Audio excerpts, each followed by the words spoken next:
ગયા વખતે આપણે શાસ્ત્રાર્થ પ્રકરણમાં 26 શ્લોક સુધી અવગાહન કર્યું હતું. આપણે એનું વિહંગાવલોકન કરી લઈએ.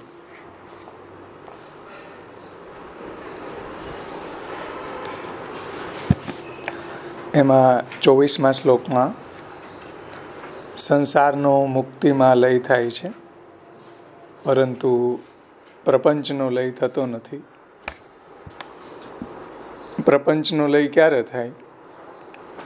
કે જ્યારે શ્રી કૃષ્ણને આત્મરમણ કરવાની ઈચ્છા થાય, પોતાનામાં જ રમણ કરવાની ઈચ્છા થાય, ત્યારે પ્રલય થાય છે. અને તે જીવોના સુખને માટે હોય છે, બધાને સુખ થઈ જાય ત્યારે. અને માયાથી ઉત્પન્ન થયેલી જે પંચપર્વા અવિદ્યા છે એ જીવને લાગે છે. થોડું આપણે પ્રકાશમાં પણ જોઈ લે 3 શ્લોકનો, જેથી આપણું રિવિઝન થાય, દ્રઢ થઈ જાય. સંસાર અને પ્રપંચના ઉત્પત્તિ અને પ્રલય જુદા જુદા છે. એટલે સંસારનો પ્રલય અલગ વસ્તુ છે, પ્રપંચનો પ્રલય અલગ છે. કારણ કે સંસારનો લય થાય ત્યારે પ્રપંચનો લય નથી થતો. એટલે સંસાર અને પ્રપંચના ઉત્પત્તિ અને પ્રલય જુદા જુદા છે. તેથી સંસાર અને પ્રપંચમાં તફાવત છે, ભેદ છે. જ્યારે ભગવાનને પ્રપંચના સ્વરૂપની પોતાને વિશે લય કરવાની ઈચ્છા થાય, આત્મરમણ કરવાની ઈચ્છા થાય, ત્યારે પ્રપંચનો લય થાય છે. પણ સંસારની પેઠે મુક્તિ થતી વખતે તેનો લય થતો નથી. એટલે જ્યારે સંસાર નિવૃત્ત થાય ત્યારે કોઈ પ્રપંચનો લય નથી થતો. સંસારની પેઠે જ્યારે મુક્તિ થતી હોય, સંસાર દૂર થાય અને મુક્તિ થાય ત્યારે કોઈ પ્રપંચનો લય નથી થતો. સંસારનો જ કેવલ લય થાય છે. આ પ્રપંચનો લય રાત્રિની પેઠે જીવના સુખને માટે હોય છે. એટલે રાત્રિમાં જેમ સર્વ પદાર્થ વિદ્યમાન રહે છે, છતાં પણ કારણ એટલે કે ઇન્દ્રિયો, અંતઃકરણ વગેરેને અભાવે જણાતા નથી. એટલે રાત્રિની અંદર શું થાય? ભરનિદ્રાની અંદર અંતઃકરણ ને ઇન્દ્રિયો ને દેહ ને બધું હોય છે, પરંતુ નિંદ્રાની અંદર આપણને એનો અનુભૂતિ થતી નથી. એનો અભાવ હોય છે, એ જણાતા નથી. જે અવિદ્યાથી જીવને સંસાર થાય છે એ 5 પ્રકારની છે. કહેવાનું તાત્પર્ય એ છે કે સંસારનો લય થાય છે, પ્રપંચનો લય થતો નથી. જ્યારે ભક્તિ કરવામાં આવે ત્યારે સંસાર છે દૂર થઈ જાય છે અને જીવને મુક્તિ પ્રાપ્ત થાય છે. ત્યારે પણ પ્રપંચ છે તો યથાવત જ રહે છે. કેમ? કઈ રીતે? તો કે રાત્રિની પેઠે જે અવિદ્યાથી જીવને સંસાર થાય છે એ અવિદ્યા 5 પ્રકારની છે. દેહાધ્યાસ, ઇન્દ્રિયાધ્યાસ, પ્રાણાધ્યાસ અને અંતઃકરણાધ્યાસ અને સ્વરૂપ વિસ્મૃતિ. એ અવિદ્યા 5 પ્રકારની. અવિદ્યાથી જીવને સંસાર થાય છે અને એ 5 પ્રકારની છે. એ અવિદ્યા સર્વાંશે નિવૃત્ત કરવાથી સંસાર પણ નિવૃત્ત થઈ જાય છે. અને 5 પ્રકારની અવિદ્યાની નિવૃત્તિને માટે ભજન કરવું જોઈએ. 5 પ્રકારની અવિદ્યા નિવૃત્ત ક્યારે થાય? ભગવાનનું ભજન કરવામાં આવે ત્યારે. અવિદ્યા માત્ર જીવને જ છે, પણ અંતર્યામીને હોતી નથી. અવિદ્યા કોને લાગે છે? જીવને વળગે છે. જડને કે અંતર્યામીને લાગતી નથી. તેમજ જડને પણ હોતી નથી. અવિદ્યા માયાશક્તિને અધીન છે, તેથી તે માયાના આગળ દુર્બલ છે. અવિદ્યા જે છે એ માયાને અધીન છે અને માયાની આગળ અવિદ્યા પણ દુર્બલ થઈ જાય છે જ્યારે વિદ્યાની પ્રાપ્તિ થાય ત્યારે. ત્યાર પછી આ બધાને સમજાઈ ગયું હશે. સંસારસ્ય લયો મુક્તો ન પ્રપંચસ્ય કરહિચિત કૃષ્ણસ્ય આત્મરતો ત્વસ્ય સર્વલયો સુખાવહ પંચપર્વાત્વ વિદ્યાહિ જીવગા માયા કૃતા. 25માં ત્યાર પછી 25મા શ્લોકમાં હવે જુઓ આગળ. એની પહેલાં થોડુંક આવરણ ભંગમાં સમજ નથી આવતું ઘણાને, તો એનું પણ આપણે થોડું રિવિઝન કરી લે. આવરણ ભંગમાં જુઓ, પેજ નંબર 96 ઉપર આવરણ ભંગ જે છે ને,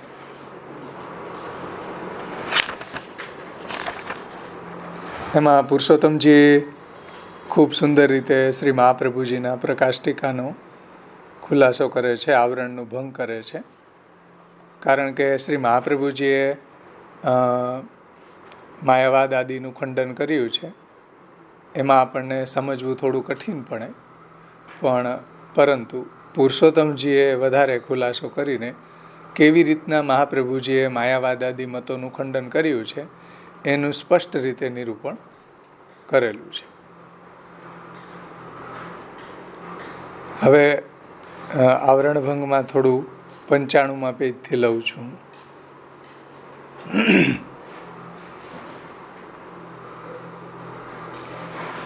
એમાં ભગવાને પણ એકાદશ સ્કંધની અંદર કહ્યું છે, એકસ્યૈવ મમાંસસ્ય જીવસ્યૈવ મહામતે બંધોસ્યા વિદ્યયા અનાદિ વિદ્યયા ચ તથેતરઃ.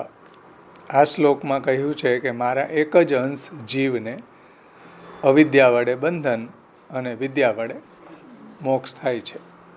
આથી બ્રહ્મને વિશે અવિદ્યાનું સામર્થ્ય છે જ નહીં. સમજો, બ્રહ્મને કોઈ અવિદ્યા હાવી ન થઈ જાય. સમજમાં આવે ને? માયાવાદી મતની અંદર શું છે કે બ્રહ્મ ઉપર અવિદ્યા હાવી થઈ જાય છે અને બ્રહ્મ બિચારો માયકાંગલો બની જાય છે, સામર્થ્યહીન બની જાય છે અને માયાની આજ્ઞા પ્રમાણે બ્રહ્મને કરવું પડે છે. આવો બ્રહ્મ આપણો નથી. બ્રહ્મને વિશે અવિદ્યાનું સામર્થ્ય છે જ નહીં. કારણ કે અવિદ્યા તો બ્રહ્મની શક્તિ છે. માયામાંથી ઉત્પન્ન થઈ વિદ્યા અને અવિદ્યા. જ્યાં માયાનું સામર્થ્ય બ્રહ્મના વિશે ચાલી ન શકે, ત્યાં એને અધીન રહેનારી જે અવિદ્યા છે એ અવિદ્યાનું સામર્થ્ય તો સંભવ જ નથી ભાઈ. અવિદ્યા જીવને લાગે છે એટલે મહાપ્રભુજીને ખુલાસો કરવો પડે. જુઓ કે પંચપર્વાતુ અવિદ્યાહિ પંચપર્વાત્વ વિદ્યાહિ જીવગા માયા કૃતા. એટલે જીવને વળગે છે, કાંઈ ઈશ્વરને થોડી વળગે. પણ શંકરાચાર્યજી એમ કહે છે કે નહીં, આ માયા જે છે ઈશ્વરને લાગેલી છે અને એને કારણે એ ઈશ્વર જે છે, બ્રહ્મ છે, સગુણ બ્રહ્મ બન્યા છે અને એ માયાને વશ છે. સમજમાં આવી ને? એટલે શ્રી મહાપ્રભુજી આ વાત સમજાવે છે. પુરુષોત્તમજી એનો ખુલાસો કરે છે કે ભાઈ કોઈ દી બ્રહ્મ છે માયાને વશ ન હોય. થોડોક તો વિચાર કરો. બ્રહ્મ સર્વસમર્થ છે, સર્વશક્તિમાન છે, કર્તૃમ અકર્તૃમ અન્યથા કર્તૃમ સમર્થ છે. એને કોઈ દી અવિદ્યા લાગે? એની ઉપર કોઈ દી આ વિદ્યા હાવી થાય? માયા વિદ્યા શું? માયા એની ઉપર કોઈ દી હાવી ન થાય. માયા તો એની શક્તિ છે. શક્તિમાન જે છે એને શક્તિ વશ હોય છે. કાંઈ શક્તિને શક્તિમાન વશ ન હોય, શક્તિમાનને શક્તિ વશ હોય છે. એટલે આ જે માયા છે એ ભગવાનને વશ છે. ભગવાન કાંઈ માયાને વશ નથી. આ વાક્યથી માયા અને અવિદ્યાના અભેદનો અને વિદ્યાના અનાદિત્વનો નિરાશ કર્યો છે.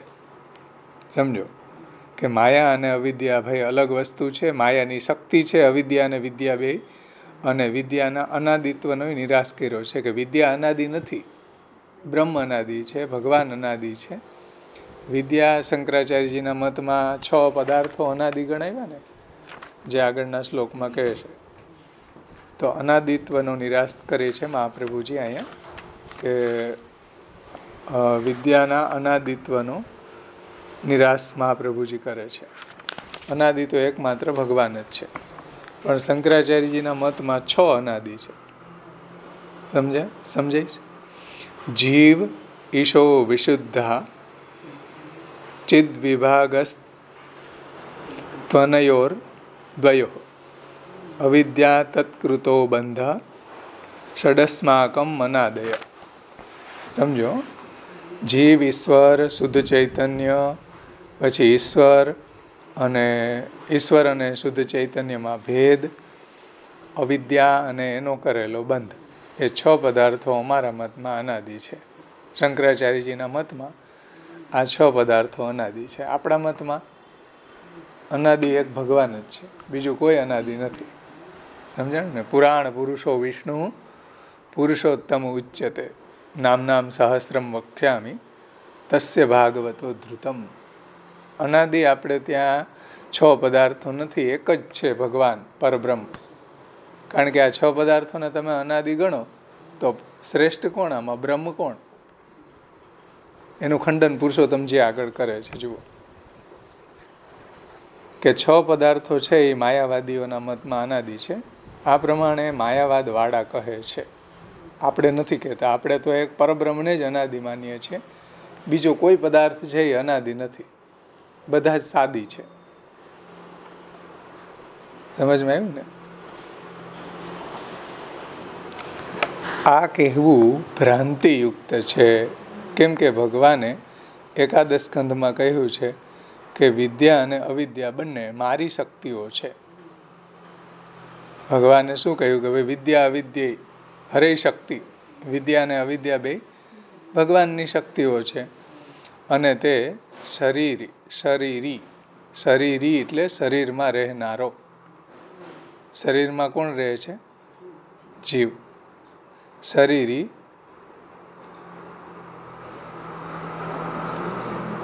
એટલે જીવાત્માને સ્થૂલ અને સૂક્ષ્મ શરીર પ્રાપ્ત થાય છે ને,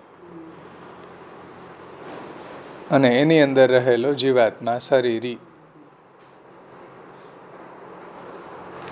એ જીવના પહેલાની છે.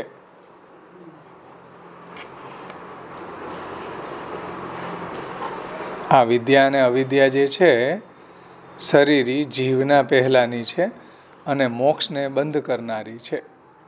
મોક્ષને બંધ કરનારી છે. એટલે વિદ્યાથી મોક્ષ અને અવિદ્યાથી બંધન. અને તે મારી માયાથી નિર્માણ કરેલી છે. વિદ્યા અને અવિદ્યા જે છે એ ભગવાનની શક્તિ માયાથી નિર્માણ થયેલી છે. વિદ્યા અને અવિદ્યા. આ વાક્યમાં અવિદ્યાનું સાદિત્વ બતાવેલું છે. તેમજ એકોહમ બહુશ્યામ પ્રજાએય એ શ્રુતિમાં એક બ્રહ્મને જ અનાદિ કહ્યું છે. કોઈ માયા અનાદિ નથી ભાઈ.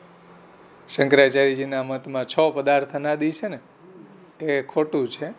આપણા વૈદિક મતમાં એકમાત્ર બ્રહ્મ જ અનાદિ છે, બીજું બધું સાદી છે. સાદી એટલે આદિ રહિત.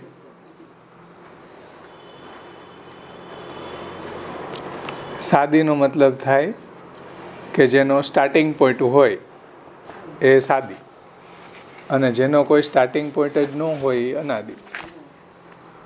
સમજાણું ને? સાદી એટલે ઉત્પન્ન થયેલું, અને અનાદિ એટલે જે હોય હંમેશા એ.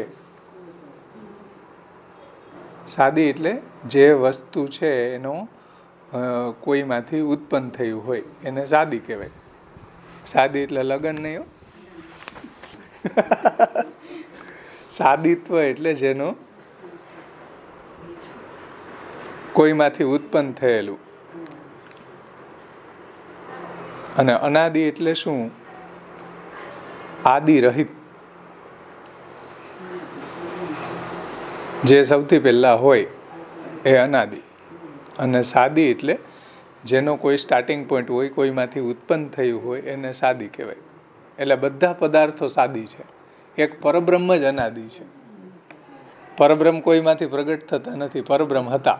અહમ એવાસમ એવા અગ્રે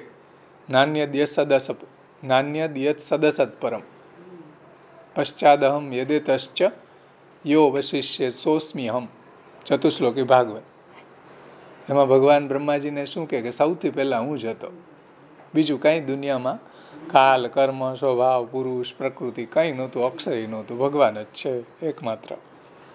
અને પશ્ચાદહમ, અને જ્યારે બધું ભગવાનમાંથી પ્રગટ કરે છે એ બધું જેટલું બી જગતની અંદર આ બ્રહ્માંડ રચાય છે, કાલ, કર્મ, સ્વભાવ, પ્રકૃતિ, પુરુષ, 28 તત્વો ઇત્યાદિ ઇત્યાદિ બ્રહ્મમાંથી પ્રગટ થાય છે. અને જ્યારે અંતે લય થાય ત્યારે બધું બ્રહ્મની અંદર સમાહિત થઈ જાય છે. ત્યારે યો અવશિષ્ય સોસ્મ્યહમ, ત્યારે એકમાત્ર બ્રહ્મ જ બિરાજે છે, બધું જ બ્રહ્મની અંદર સમાઈ જાય છે. એટલે શંકરાચાર્યજીનો મત એવો છે કે ભાઈ જીવ, ઈશ્વર, પછી શુદ્ધ ચૈતન્ય, પછી ઈશ્વર અને શુદ્ધ ચૈતન્યમાં ભેદ, અવિદ્યા અને એને કરેલું બંધન, આ બધું અનાદિ છે. સમજાય? આ બધું અનાદિ નથી. શાસ્ત્રના વૈદિક મતમાં, મહાપ્રભુજીના વાલ્લભ મતમાં આ અનાદિ નથી, આ સાદી છે બધું. અનાદિ તો એકમાત્ર પરબ્રહ્મ જ છે.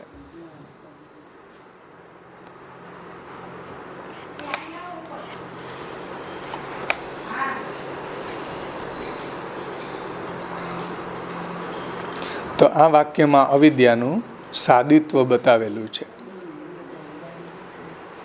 એકાદશ સ્કંધનું જે આ વાક્ય છે કે વિદ્યા અને અવિદ્યા છે એ ભગવાનની શક્તિ છે ને માયાથી પ્રગટ થાય, ને માયા જે છે એ બ્રહ્મની શક્તિ છે. સમજાણું ને? તો સાદિત્વ બતાવેલું છે એકાદશ સ્કંધની અંદર. આ બધા પદાર્થો જે છે અથવા માયા છે, અવિદ્યા, વિદ્યા, બધાનું સાદિત્વ બતાવ્યું છે. તેમજ એકોહમ બહુશ્યામ પ્રજાએ, એટલે હું એકમાંથી અનેક થાવ, એ શ્રુતિમાં એક બ્રહ્મને જ અનાદિ કહ્યું. આપણો મત બ્રહ્મ જ અનાદિ છે. બ્રહ્મ સિવાય જેટલા બી પદાર્થો છે એ બધા સાદી છે, મતલબ કે એનો કોઈની અંદરથી ઉત્પન્ન થયેલા છે.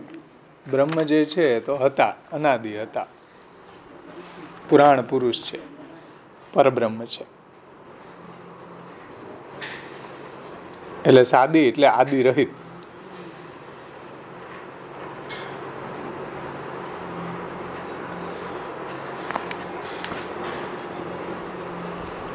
અનાદિ એટલે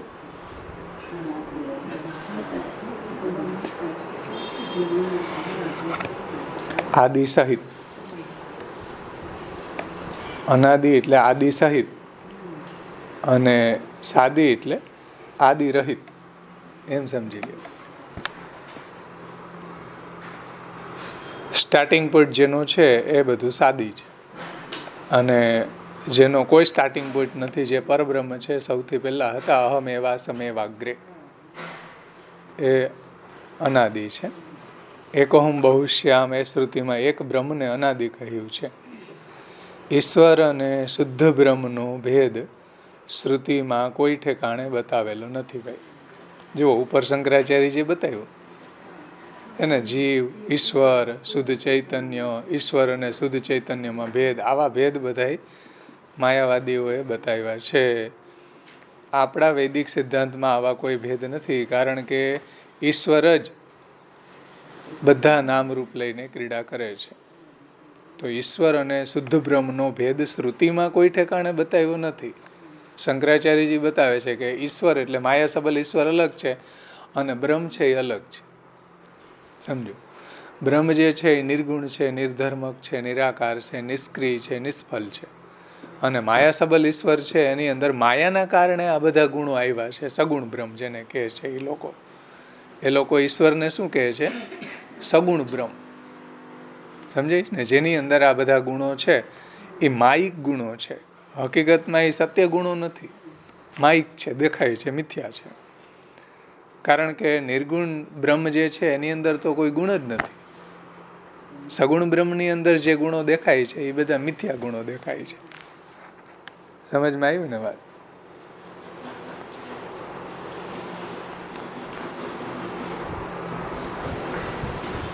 એટલે સગુણ બ્રહ્મ અને શુદ્ધ બ્રહ્મ અલગ અલગ છે, આવું શંકરાચાર્યજી કહે છે.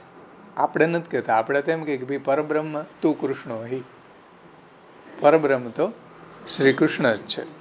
અને જે સાકાર છે, સાકાર બ્રહ્મવાદૈક સ્થાપકો, એ પરબ્રહ્મ છે. એ કોઈ સગુણ બ્રહ્મ નથી શંકરાચાર્યજીની જેમ. એટલે ઈશ્વર અને શુદ્ધ બ્રહ્મનો ભેદ શ્રુતિમાં કોઈ જગ્યાએ બતાવ્યો નથી. બોલો. અને શ્રુતિને બેઝ બનાવીને શંકરાચાર્યજીએ માયાવાદનું પ્રવર્તન કર્યું. તો એમાં શ્રુતિમાં તો ક્યાંય આવો ભેદ નથી ઈશ્વર અને શુદ્ધ બ્રહ્મનો. કારણ કે ઈશ્વર જે છે પરબ્રહ્મ છે એ જે શુદ્ધ બ્રહ્મ છે. આવો કોઈ ભેદ આપણે ત્યાં નથી. વિચરણ શ્રુતિમાં સૃષ્ટિ સમયે જીવનું વિચરણ કહેલું છે. આ બધું જે જીવો છે યથાગ્ને ક્ષુદ્ર વિસ્ફુલિંગા વિચરંતી, એ વિચરણ શ્રુતિમાં સૃષ્ટિ સમયે બધાનું વિચરણ પરબ્રહ્મમાંથી કહ્યું છે. પરાભિધ્યાનાત એ બ્રહ્મસૂત્ર 3 અધ્યાય 3 પાદનું 5મું સૂત્રમાં, એ સૂત્રમાં સૃષ્ટિ ઈચ્છા પછી જ જીવને અજ્ઞાનાદિનો તિરોભાવ છે. એટલે જે શુદ્ધ ચૈતન્ય છે એ જ્યારે એને આ સૃષ્ટિમાં આવે છે ત્યારે એને જ્ઞાન વગેરેનો તિરોભાવ થઈ જાય. જ્યારે બ્રહ્મના ગુણો એની અંદર પ્રગટ હોય ત્યારે એને જ્ઞાન હોય છે. પણ જેવું એને બ્રહ્મના ગુણો એમાંથી તિરોહિત થઈ જાય એટલે જીવ છે એ અજ્ઞાની બની જાય છે અને અવિદ્યા લાગી જાય છે. એની અંદરથી જે બ્રહ્મના ભગવાનના જે ઐશ્વર્ય આદિ અનંત ગુણો જે છે એના આંશિક ગુણો છે. બ્રહ્મની અંદર અનંત છે, જીવની અંદર એના આંશિક છે, એ બધા તિરોહિત થઈ જાય. તો આ બ્રહ્મસૂત્રમાં સૃષ્ટિ ઈચ્છા પછી જ જીવને જ્ઞાનાદિનો તિરોભાવ છે અને ત્યાર પછી બંધન છે. એટલે પહેલાં સૃષ્ટિની ઈચ્છા પ્રભુની થાય અને યથાગ્ને ક્ષુદ્ર વિસ્ફુલિંગા વિચરંતી આ બધા જીવો છૂટા પડે અને પછી એની અંદર જ્ઞાનાદિનો તિરોભાવ થાય અને ત્યાર પછી એને બંધન થાય. સમજાણું ને? એવું કહેલું છે. એટલા માટે બંધને માયાવાદીઓ અનાદિ કહે છે. તે શ્રુતિ અને બ્રહ્મસૂત્રથી વિરુદ્ધ છે. એટલે જે બંધન છે એ અનાદિ નથી કોઈ દિવસ. એ જીવો બ્રહ્મમાંથી છૂટા પડ્યા અને બ્રહ્મનો જે આનંદાંશ એની અંદરથી તિરોહિત થયો ત્યારે એ બધા છે જીવાત્મા છે એને માયા લાગી. સમજાણું ને? હા.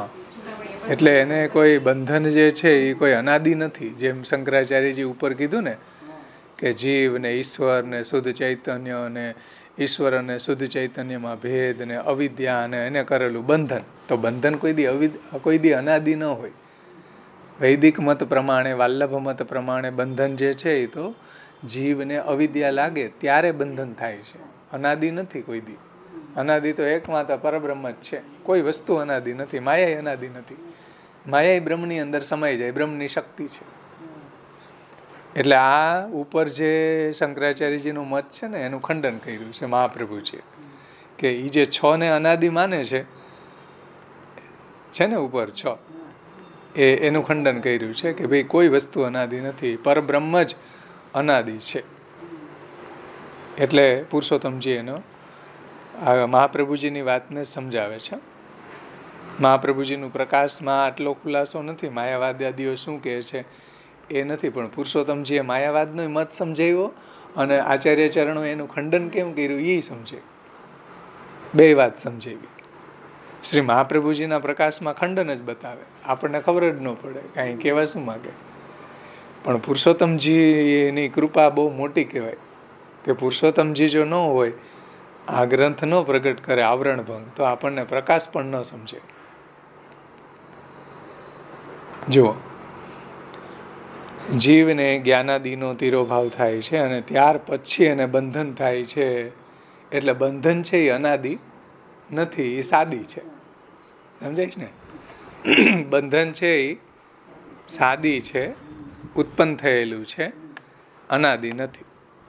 એનો કોઈક સ્ટાર્ટિંગ પોઈન્ટ છે કે જ્યારે જીવને બંધન થાય છે, અવિદ્યા લાગી ત્યારે એમ કહેલું છે. માટે જે બંધને માયાવાદી અનાદિ કહે છે તે વેદથી, શ્રુતિથી એટલે વેદથી અને સૂત્રથી એટલે બ્રહ્મસૂત્રથી એનો સિદ્ધાંત વિરુદ્ધ છે. ભાઈ સમજમાં આવી ને વાત? વળી એક અનંત અનાદિ અને 5 7 અનાદિ આ કલ્પના આધાર વિનાની છે. કે વળી એક અનંત અનાદિ અને 5 7 અનાદિ આવી જે કલ્પના છે એ પણ આધાર વિનાની છે. એટલે શંકરાચાર્યજીના મતમાં જે ઉપર 6 ને અનાદિ બતાવ્યા એ અનાદિ બતાવ્યા એ યોગ્ય નથી.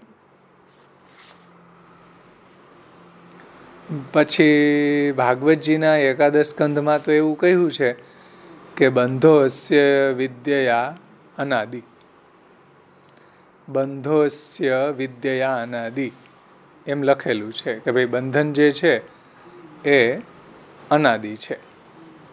આ ઠેકાણે એટલે એકાદશ સ્કંધમાં ભગવાને જ કીધું છે. જુઓ, બંધને અનાદિ કીધું કે નહીં? માયાવાદીઓ તાલી પાડવા માંડશે. જુઓ, અમે કહેતા હતા એ જ કીધું ભગવાને એકાદશ સ્કંધમાં. બંધને અનાદિ કીધું ને અમે એ જ વાત કરીએ. 6 ને અનાદિ માનીએ, એમાં બંધન એ અનાદિ જ છે. તો પુરુષોત્તમજી એનો ખુલાસો કરે છે કે ભાઈ અનાદિ કયા એંગલથી કીધું એ સમજો, થોડું બુદ્ધિ વાપરો થોડી, કે કયા એંગલથી અનાદિ કીધું એ સમજો.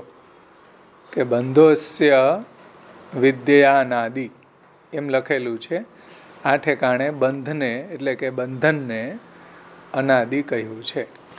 અને તે દેવોને મનુષ્યની અપેક્ષાએ અમર કહ્યા છે. તેના જેવું એ અનાદિત્વ છે એમ સમજવું. એટલે દેવા અમર ન્યાય કહેવાય. એવી દેવતાઓ જે છે એને અમર કહેવામાં આવે. કેમ?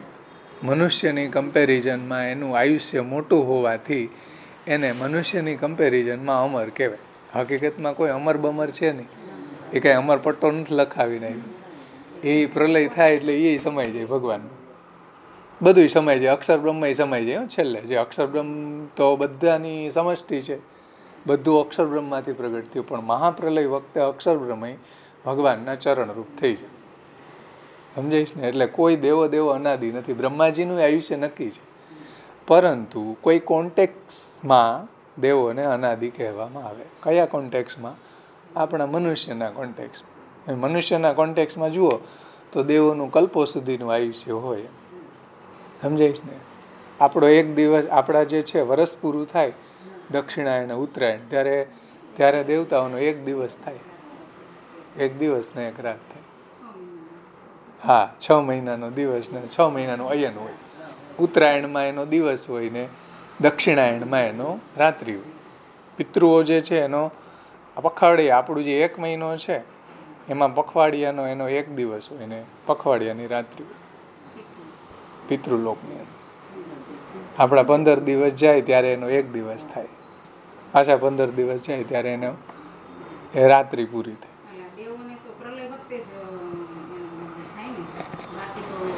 હા, એમાં બધા અલગ અલગ દેવો હોય. એમ અમુક જે ભગવાને દેવોને સિદ્ધ દેવો હોય, ભગવાને જેમ ઇન્દ્ર છે કે શિવજી છે કે બ્રહ્માજી વગેરે, આ બધાને તો ભગવાને સમષ્ટિમાંથી પ્રગટ કરેલા છે.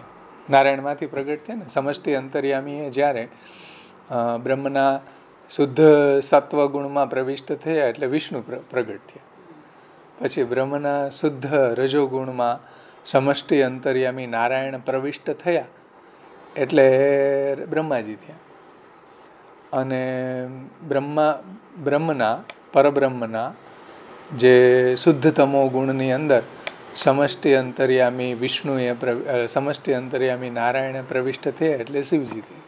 તો આ બધા દેવો તો સિદ્ધ દેવો છે જેને ભગવાને સૃષ્ટિનું નિયમન કરવા માટે રાખેલા છે. સમજાય ને? એનો તો જે લય છે તો આ જ્યારે બધું ભગવાન આ બધું સંકેલી લે, બ્રહ્માજીનો 1 દિવસ પૂરો થાય ત્યારે 3 લોક ભૂર ભુવ અને સ્વનો લય થાય. અમુક સાધ્ય દેવો હોય, જેમ તમે 100 અશ્વમેઘ યજ્ઞ કરો તો કંઈક તમને દેવીઓની મળે, કે તમે ઈષ્ટાપૂર્ત કરો તો તમને દેવીઓની સ્વર્ગલોકની અંદર રહેવા મળે. પણ એ ટેમ્પરરી હોય. ક્ષીણે પુણ્ય મૃત્યુલોક એ વિસંતિ. પુણ્ય ક્ષીણ થાય એટલે તમે પાછા મૃત્યુલોકમાં આવવું પડે. પછી ઉપરના જે લોકો છે, જનલોક, તપલોક, મહરલોક, સત્યલોક, એ બધા જે છે એની જેમ સત્યલોક છે તો એ બધા સત્યલોકની અંદર કોઈની મુક્તિ ન થાય. એ જ્યારે આ લય થાય, પ્રલય થાય, ત્યારે બ્રહ્માજી છે એ અક્ષર બ્રહ્મા સમાય, ત્યારે બ્રહ્માજીના લોકમાં રહેવાવાળા બધા છે સાત્વિકો કે ઋષિમુનિઓ, એ બધાનો લય બ્રહ્માજી સાથે થાય. ત્યાં સુધી એને વેઇટિંગમાં બેસવાનું. એટલે ભાગવત એમ કહે છે કે ન્યાય એને કોઈ દુઃખ નથી, પણ સુખય નથી. ભગવાનનું તો ભજન કરી નથી શકતા, અને બિચારાઓને આપણું ટેન્શન હોય કે આવડાનો બધા લોકની અંદર. હા, આવ્યું હતું ને આપણે. એટલે અમુક દેવો છે એ સિદ્ધ દેવો હોય છે, અમુક સાધ્ય દેવો હોય છે. પરંતુ જે બી દેવો છે, બ્રહ્માજી સુધીના દેવો બધાય કાલને અધીન છે. બ્રહ્માજીનું આયુષ્ય ફિક્સ છે, 2 પરાર્ધનું આયુષ્ય છે. સમજાય ને? એટલે કહેવાનું તાત્પર્ય છે કે દેવા અમર ન્યાય. અહીંયા જે બંધોસ્ય વિદ્યા અનાદિ એવું જે કહ્યું ને કે ભાઈ બંધન છે એ અનાદિ છે, એ કયા એંગલથી કીધું? દેવા અમર ન્યાયથી, કે જેમ દેવો છે એ મનુષ્યની અપેક્ષાએ અમર છે, એના એવી દૃષ્ટિકોણથી આ વાત કરેલી છે. કેમ કે એ વાતને હવે સમજાવે છે, નીચે જુઓ. કેમ કે તેમ ન હોય તો અવિદ્યાયા બંધ, એવું જે મહાપ્રભુ જે શ્લોકમાં કહ્યું ને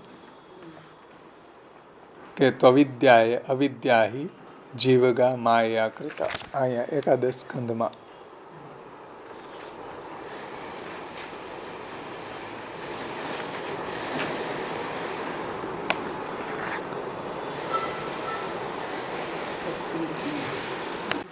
એકાદશ સ્કંધમાં છે ને બંધોસ્ય અવિદ્યા અનાદિ, તો એમાં અવિદ્યા બંધ એ વચનમાં ત્રીજી વિભક્તિ કરણમાં કહ્યું છે. તેથી કરણ જે છે એ કાર્ય પહેલાં હોવું જોઈએ. કરણ જે છે એ કાર્ય પહેલાં હોય. ફોર એક્ઝામ્પલ, કે જેમ આપણે ઘડો બનાવીએ તો એમાં ઘડો કાર્ય છે, સમજી? માટી એમાં કારણ છે, અને દંડ છે એ એમાં કરણ છે. તો કરણ જે છે એની ઉપસ્થિતિ કાર્ય પહેલાં હોય ને. દંડો જે છે એની ઉપસ્થિતિ ઘડો બન્યા પહેલાં હોય, અસ્તિત્વ. એટલે અહીંયા ત્રીજી વિભક્તિમાં જે કરણ છે ને એને નિયત પૂર્વવૃત્તિ કરણ, નૈયાયિકોની પરિભાષામાં એમ કહેવાય, નિયત પૂર્વવૃત્તિ કરણ.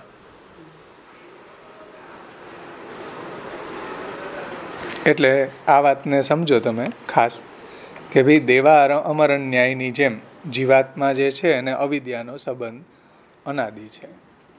જીવાત્માને અવિદ્યાનો સંબંધ અનાદિ છે, પણ કયા દૃષ્ટિકોણથી? કોઈ કોન્ટેક્સમાં, કે જેવી રીતના દેવા અમર ન્યાયથી જીવાત્માને અવિદ્યાનો સંબંધ અનાદિ છે.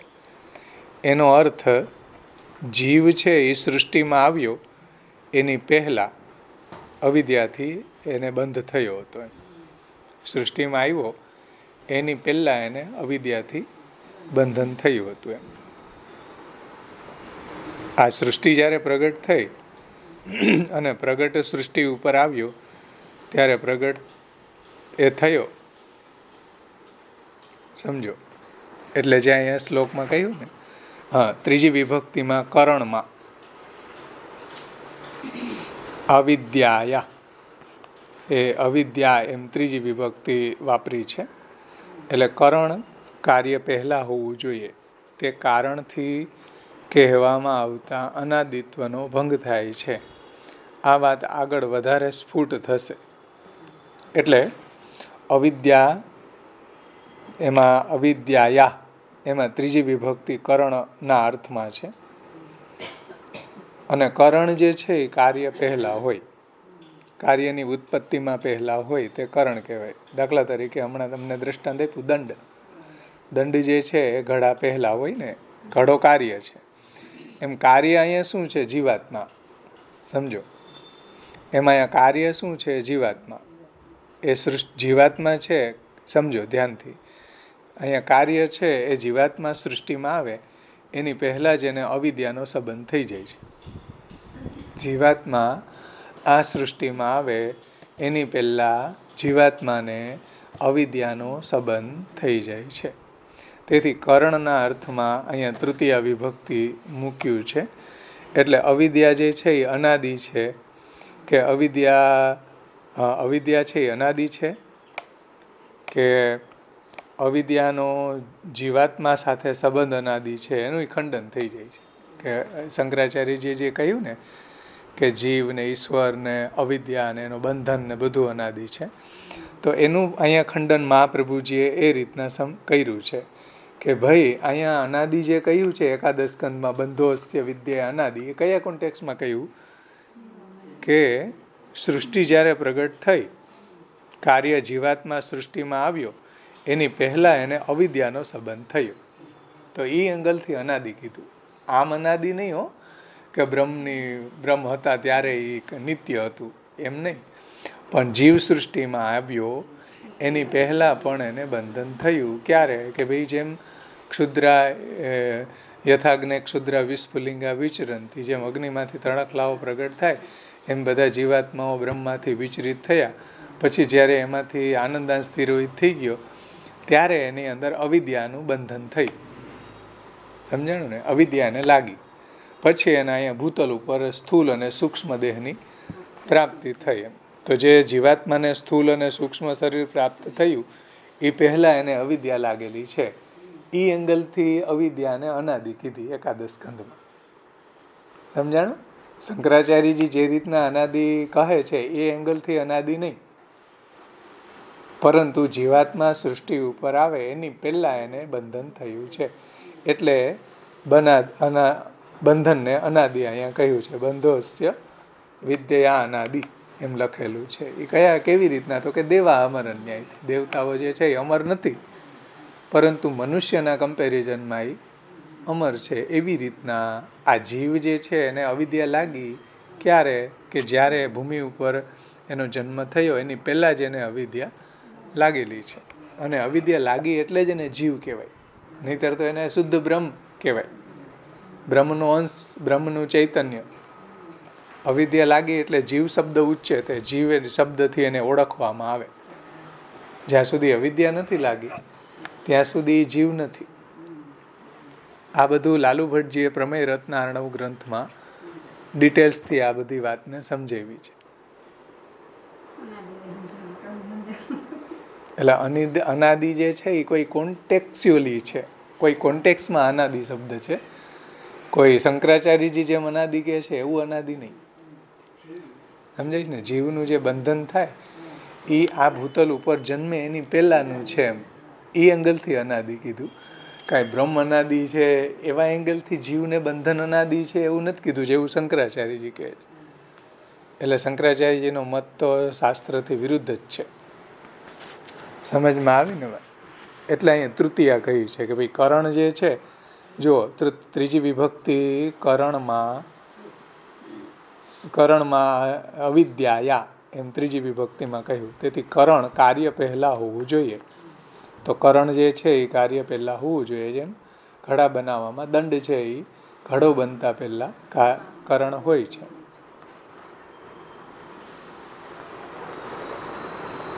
તે કારણથી કહેવામાં આવતા અનાદિત્વનો ભંગ થાય છે.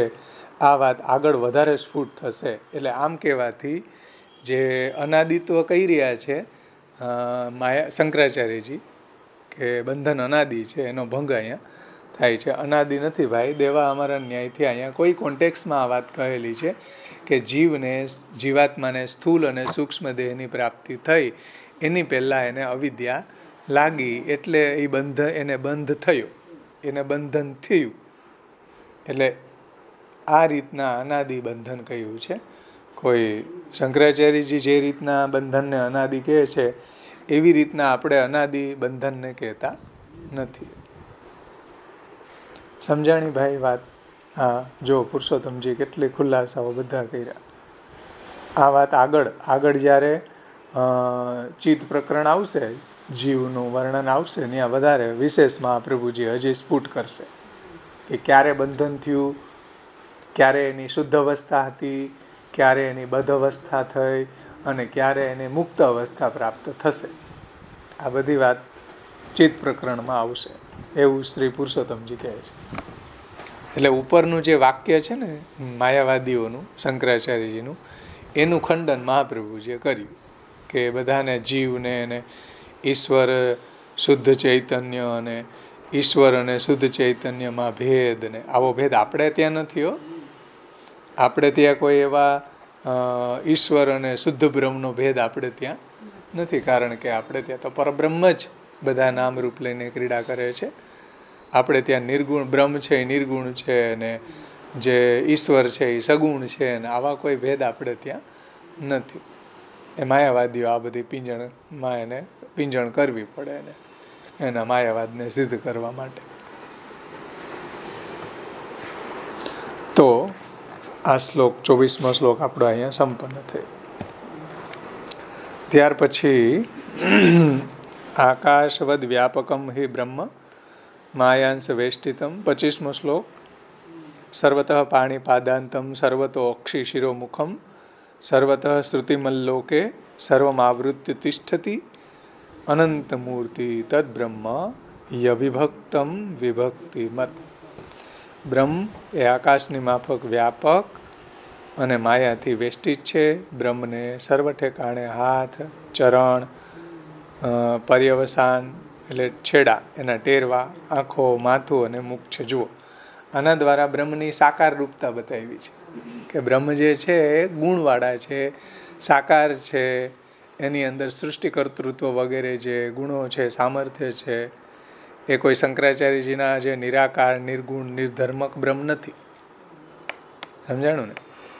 બ્રહ્મને સર્વ ઠેકાણે કાન છે, બ્રહ્મ સર્વમાં વ્યાપીને સ્થિતિ કરે છે, તે અનંત મૂર્તિ છે, વિભાગ રહિત છે અને ઈચ્છા માત્રથી પ્રગટ થવાને માટે વિભાગવાળું થાય છે.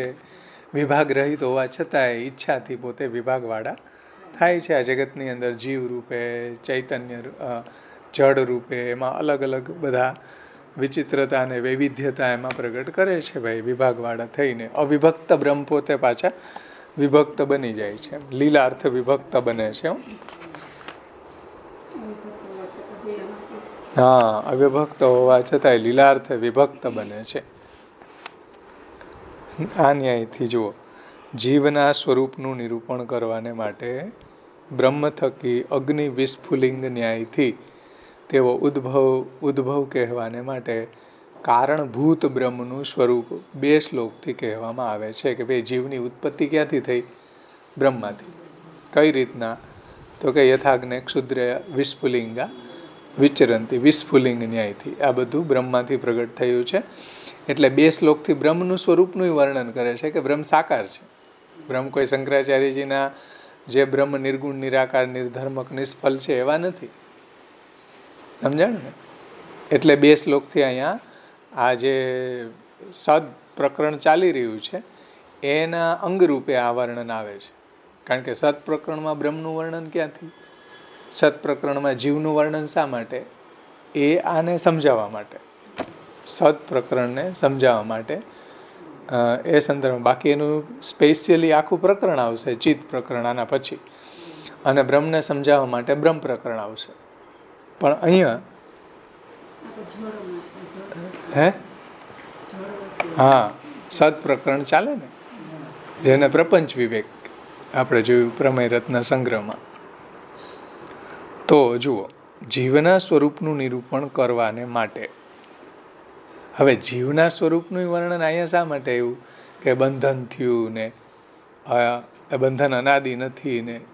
શા માટે? તો કે ભાઈ એને અવિદ્યા લાગી, તો અવિદ્યા અને વિદ્યા વગેરે જે છે એ આ સૃષ્ટિમાં છે ને. વિદ્યા અને અવિદ્યાને ક્યાં રહે છે? સૃષ્ટિમાં રહે છે. અને એનાથી બંધન કોને થાય છે? જીવને થાય છે. એટલે જીવના સ્વરૂપનું નિરૂપણ કરવાને માટે બ્રહ્મ થકી અગ્નિ વિસ્ફુલિંગ ન્યાયથી તેનો ઉદ્ભવ કહેવાને માટે, એટલે જીવનો ઉદ્ભવ કહેવા માટે કારણભૂત બ્રહ્મનું સ્વરૂપ 2 શ્લોકથી કહેવામાં આવે છે કે બ્રહ્મ જ કારણ છે જીવ સૃષ્ટિનું અને જળ સૃષ્ટિનું. બ્રહ્મ આકાશના જેવું વ્યાપક છે. હવે જો આકાશ જેવું એક્ઝામ્પલ છે એવા બીજા કોઈ આ બ્રહ્મને સમજાવવા માટે મળવા દુર્લભ છે. સમજાય ને? એટલે આકાશનું દૃષ્ટાંત આપ્યું છે. કારણ કે લોકની અંદર આપણે રહી રહ્યા છીએ, તો લોકનું દૃષ્ટાંત આપે તો આપણે સમજી શકીએ, નહીંતર સમજી શકીએ નહીં. કે જેમ આકાશ છે એ વ્યાપક છે, એવી રીતના બ્રહ્મ પણ વ્યાપક છે. આ દૃષ્ટાંત લોક દ્રષ્ટિથી છે. બ્રહ્મનું વ્યાપકત્વ છે. કેમ કે તે બૃહત એટલે મોટું છે. જો એમ ન હોય તો yogિક બ્રહ્મપદ પ્રયોગ અહીંયા ઘટે નહીં. જો એ વિશાળ ન હોય, બ્રહ્મણત્વાત ઇતિ બ્રહ્મ બૃહતત્વાત, જે મોટું છે, વિશાળ છે, વ્યાપીને રહે છે, એ yogિક અર્થ પ્રમાણે, ડિક્શનરી મિનિંગ પ્રમાણે બ્રહ્મપદ અહીંયા પ્રયોગ ઘટે નહીં, એટલે સિદ્ધ ન થાય એમ. બૃહદ એટલે મોટું, એવું જો ન અર્થ કરો, એવું જો ન સમજો, કારણ કે બૃહદ એટલે મોટું બ્રહ્મ, આ તો શાસ્ત્ર ખુદ એમ કહે છે. અને જો એવું ન કહો, એવું ન હોય તો yogિક બ્રહ્મપદ પ્રયોગ અહીંયા ઘટે નહીં. તે વ્યાપકત્વ સૃષ્ટિની પ્રારંભ દશામાં તિરોહિત હોય એવું માયાથી દેખાય છે. કેમ કે તેનાથી બ્રહ્મ વીંટળાયેલું છે. માયાથી બ્રહ્મ વીંટળાયેલું છે. શ્રીમદ ભગવદ્ ગીતા 13મા અધ્યાયના શ્લોકમાં સર્વતઃ પાણીપાદાંત સર્વતોક્ષિ શિરોમુખ સર્વતઃ શ્રુતિમલ્લોકે સર્વમાવૃત્ય તિષ્ઠતિ, ભગવાને જે શ્લોકો કહ્યા એકાદશ આમાં ભગવદ્ ગીતામાં, એ શ્લોકો મહાપ્રભુજી અહીંયા સમજાવ્યા છે. સમજાણું ને? કારણ કે શાસ્ત્રાર્થમ ગીતાર્થમ, ગીતાનો જે સેન્ટ્રલ આઈડિયા છે એ મહાપ્રભુજી શાસ્ત્રાર્થ પ્રકરણમાં સમજાવે છે કે ભગવદ્ ગીતાનું તાત્પર્ય શું છે. શ્રીમદ ભગવદ્ ગીતાનું તાત્પર્ય આ શાસ્ત્રાર્થ પ્રકરણ છે. એટલે કહે છે કે સર્વતઃ પાણીપાદાંત, ભગવદ્ ગીતાના 13મા અધ્યાયનો 13મો શ્લોક, એમાં કહેલું છે કે તે સર્વ ઠેકાણે હાથ પગવાળું, સર્વ ઠેકાણે આંખો, માથું અને મુખવાળું છે. એને સર્વ ઠેકાણે કાન છે અને સર્વમાં વ્યાપીને રહે છે. આ બ્રહ્મનું સ્વરૂપ છે, સાકાર છે. તો જ સાકાર હોય તો જ કાન હોય ને, સમજાય છે ને? સાકાર હોય તો જ હાથ હોય, સાકાર હોય તો જ ભોગ કરે. આ બધા ગુણો છે. શંકરાચાર્યની જેમ નિર્ગુણ, નિર્ધર્મક, નિરાકાર બ્રહ્મ નથી. સમજમાં આવ્યું ને? એટલે સર્વ ઠેકાણે હાથ, ચરણ, અંત એટલે છેડા ટેરવા છે. તેથી બ્રહ્મથી કૃતિ, ગતિ અને ક્રિયા સર્વ ઠેકાણે થઈ શકે. કે ભાઈ બ્રહ્મની અંદર બધું છે, કૃતિ છે, ગતિ છે, ક્રિયા છે, બધા ગુણો છે. કાંઈ માયાવાદીઓના જે બ્રહ્મ છે એની અંદર કોઈ ગુણ જ નથી. એવો બ્રહ્મ આપણો નથી. એની અંદર બધે ગુણો છે. બ્રહ્મ પોતાની ઈચ્છાથી, પરિચ્છેદથી અમુક રૂપમાં દેખાય છે. બ્રહ્મ પોતાની ઈચ્છાથી એ અમુક રૂપમાં પ્રગટ થાય છે. બ્રહ્મને સર્વ ઠેકાણે નેત્ર છે, શરીર અને મુખ છે, એટલે સાકાર છે. એટલે સર્વ ઠેકાણે જ્ઞાન પ્રાધાન્ય છે. સર્વ અંગોથી એને જ્ઞાનની પ્રાપ્તિ થાય છે. અને ભોગ બ્રહ્મને સર્વત્ર છે. કારણ કે બધી જગ્યાએ જો બ્રહ્મનું મુખ હોય, સર્વત્ર શ્રુતિમલ્લોકે સર્વમાં આવૃત્તિ તિષ્ઠતી હોય, તો બધા પદાર્થનો ભોગ બ્રહ્મ જ કરી રહ્યા છે. ભોગ બ્રહ્મને સર્વત્ર છે. બ્રહ્મ સર્વ ઠેકાણે શ્રવણ કરે છે, સર્વને વ્યાપીને તે સ્થિતિ કરે છે. આ ધર્મો પ્રપંચ ઉત્પન્ન થયા પછી સ્પષ્ટ થાય છે. એની પહેલાં બ્રહ્મમાં તિરોહિત રહે છે. આ બધા ધર્મો બ્રહ્મની અંદર ક્યારે પ્રગટ થાય? જ્યારે આ સૃષ્ટિને ફેલાવે. બ્રહ્મ જ્યારે આ સૃષ્ટિને પ્રગટ કરે ત્યારે આ ધર્મો બ્રહ્મની અંદર પ્રગટ થાય છે. ત્યારે એ સ્પષ્ટ દેખાય છે. તો પણ એ ધર્મો નિત્ય છે. એટલે આ ધર્મો નિત્ય છે, પણ એ જ્યારે બ્રહ્મ બધું પોતાનામાં તિરોહિત કરી લે ત્યારે આ ધર્મો તિરોહિત થઈ જાય. સૃષ્ટિને ફરીથી પ્રગટ કરે ત્યારે આ ધર્મોને પ્રગટ કરે છે. એટલે ધર્મો નિત્ય છે. માટે પ્રથમ એ ધર્મોનું અહીંયા વર્ણન કર્યું છે કે બ્રહ્મની અંદર આકાશવદ વ્યાપક છે, માયાંશ વૈષ્ટિત છે, સર્વ પાણી પાદાંત છે, સર્વતોક્ષી શિરોમુખ છે, સર્વતઃ શ્રુતિમલ્લોક છે, સર્વમાં આવૃત્ય તિષ્ઠતિ છે, અનંત મૂર્તિ તદ્બ્રહ્મ છે, અવિભક્તમ વિભક્તિમાં જ છે. સમજાય ને? બધા રૂપે વિભક્ત થયો હોવા છતાંય પોતે પાછો અવિભક્ત છે. તો આ સાકાર રૂપનું વર્ણન કર્યું છે. બ્રહ્મની અંદર બધા ધર્મો બિરાજમાન છે. કોઈ નિર્ગુણ નિર્ધર્મક નિરાકાર નથી હો ભાઈ. માયાવાદીઓના બ્રહ્મ જેવો નથી આપણો બ્રહ્મ. આપણા બ્રહ્મની અંદર તો બધા ધર્મો બિરાજમાન છે. અલૌકિક પ્રાકૃત ધર્માનાશ્રય અપ્રાકૃત નિખિલ ધર્મ રૂપમિતિ. પ્રાકૃત ધર્મો કોઈ નથી. બધા જ ધર્મો બ્રહ્મની અંદર અલૌકિક છે, અપ્રાકૃત છે. માયાવાદીઓ એમ માને કે બ્રહ્મમાં કોઈ ધર્મ જ નથી. જે માયા સબલ ઈશ્વર છે, જે માયાના કારણે માયા જે એની ઉપર હાવી થઈ ગઈ, જે નિર્ગુણ બ્રહ્મ જે છે એની સામે માયા આવીને એની અંદર જે પ્રતિબિંબ પડ્યું એ ઈશ્વર છે. અને ઈશ્વર છે એ માયાને વશ છે અને એ ઈશ્વરે આ જગત રચ્યું. તો એ બિચારો માયકાંગલો ઈશ્વર છે એ બીજાને મુક્તિ ક્યાંથી આપે? આવો માયકાંગલો ઈશ્વર ઘોડિયામાં હાલ કરતો કરતો એવો માયકાંગલો ઈશ્વર છે કઈ આપણો? માયાવાદીઓનો ઈશ્વર એવો હશે, પણ આપણો ઈશ્વર તો સર્વસમર્થ હોય. પ્રભુ સર્વસમર્થ હોય તતો નિશ્ચિંતતામ વ્રજે. હે ને? કરોડો બ્રહ્માંડો ભૂભ્રંગેથી સૃષ્ટિ નિપની તેના હુવા કોટી અનંત. એક બ્રહ્માંડે જેના જસન માયા તેના હુવા કોટી અનંત. તો એ ત્યાં થકી વાધીઓ જય વસ્યો મુખ ધીમત. હવે કરોડો બ્રહ્માંડો એક ક્ષણમાં પ્રગટ કરી દે, કરોડો બ્રહ્માંડો એક ક્ષણમાં પોતાનામાં સમાવી લે, એવા ગુણો, એવું સામર્થ્ય આપણા ઠાકોરજીમાં છે. જેને માયાવાદીઓ એમ કે છે કે તો માયા સબલ ઈશ્વર છે ને માયાથી બિચારો લાચાર બ્રહ્મ છે. એટલે મહાપ્રભુજીને ગુસ્સો આવે. આવું કે બ્રહ્મના આવા ગુણ બતાવે પછી એવું કે તો મિથ્યા છે. એટલે મહાપ્રભુજી બહુ નારાજ છે. માયાવાદ આ કેતુલાગ્નિ છે. માયાવાદ રૂપી તૂલ માટે અગ્નિ સમાન છે. સમજાય છે ને? કે ભાઈ એના કરતા તમે પ્રશંસા ન કરો ને સારું. આવી પ્રશંસા કરીને પછી છેલ્લે બધો ફિયાસ્કો બોલાવી દો કે આવું કઈ છે જ નહીં, બધું મિથ્યા ભ્રાંતિ. એના કરતા સકણે બેહો ને ભાઈ શાંતિથી. પછી શાખા અરુંધતી ન્યાયથી એને ઉડાવી દે ઈશ્વરને. હવે સર્વ ઠેકાણે પરિચ્છેદનું પ્રયોજન કહેવામાં આવે છે કે તે બ્રહ્મ અનંત મૂર્તિવાળું છે અને અનંત મૂર્તિમાં પણ પરસ્પર ભેદ રહિત છે. જુઓ, એક જ બ્રહ્મ બધા રૂપે પ્રગટ થયેલા હોવા છતાંય બ્રહ્મની અંદર કોઈ વિકાર નથી આવતો. બ્રહ્મ જે છે એ તો અનંત મૂર્તિવાળા હોવા છતાંય પરસ્પર ભેદ રહિત અને કેવળ ઈચ્છાથી તે વિભાગવાળું જણાય છે. એટલે બ્રહ્મ છે એ પોતાની ઈચ્છાથી આવા રૂપ નામ વિભેદેન જગત ક્રીડતી યોયતા, આવો ઈચ્છાથી આવો ભેદ પ્રગટ થયો છે. ઐચ્છિક ભેદ પ્રગટ થયો છે, લીલાર્થ ભેદ પ્રગટ થયો છે. હકીકતમાં તો બ્રહ્મ પોતે એકમેવ અદ્વિતીય બ્રહ્મ છે, કોઈ એની અંદર ભેદ નથી, પણ લીલા માટે આ બધો ભેદ પ્રગટ થયો છે.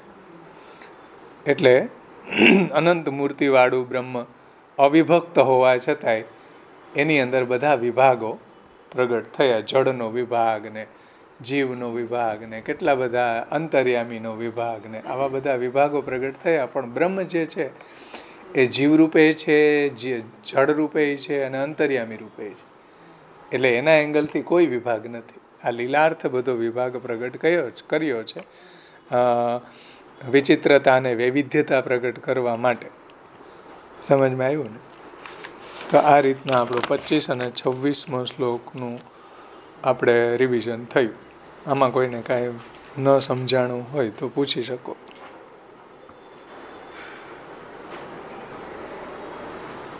સમજાણ? બોલ.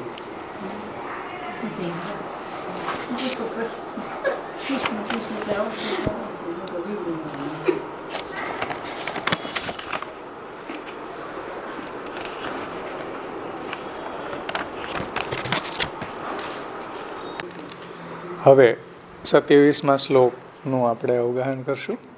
27મા શ્લોકની ઉત્થાનિકામાં શ્રી આચાર્ય ચરણો આજ્ઞા કરે છે, એતत् સ્વરૂપમ ઉક્ત્વા તતઃ સૃષ્ટિમ વક્તુમ તદિચ્છામ કારણત્વેન આહ બહુશ્યામ પ્રજાએ. એટલે બ્રહ્મના સ્વરૂપનું નિરૂપણ કર્યું. કારિકામાં જે આપણે જોયું ને આકાશવત વ્યાપકમ હિ બ્રહ્મ માયાંશ વેષ્ટિત સર્વત પાણીપાદંત ઇત્યાદિ ઇત્યાદિ. તો એ રીતના બ્રહ્મના સ્વરૂપનું નિરૂપણ કરીને હવે પછી સૃષ્ટિનું નિરૂપણ કરવાના અભિપ્રાયથી આગળ સૃષ્ટિનું નિરૂપણ કરવાના અભિપ્રાયથી બ્રહ્મની ઈચ્છા જે છે એ સૃષ્ટિમાં નિમિત્ત કારણ છે. તદિચ્છામ કારણત્વેન આહ, એટલે સૃષ્ટિમાં બ્રહ્મની ઈચ્છા નિમિત્ત કારણ છે. સમજાણું? સૃષ્ટિને પ્રગટ કરવામાં બ્રહ્મે એવી ઈચ્છા કરી સૃષ્ટિને પ્રગટ કરવાની, તો એમાં તદિચ્છામ કારણત્વેન આહ બહુશ્યામ પ્રજાએ, બ્રહ્મની ઈચ્છા એમાં નિમિત્ત કારણ છે. એ શ્લોકનો આપણે પાઠ કરશું સાથે 27-28.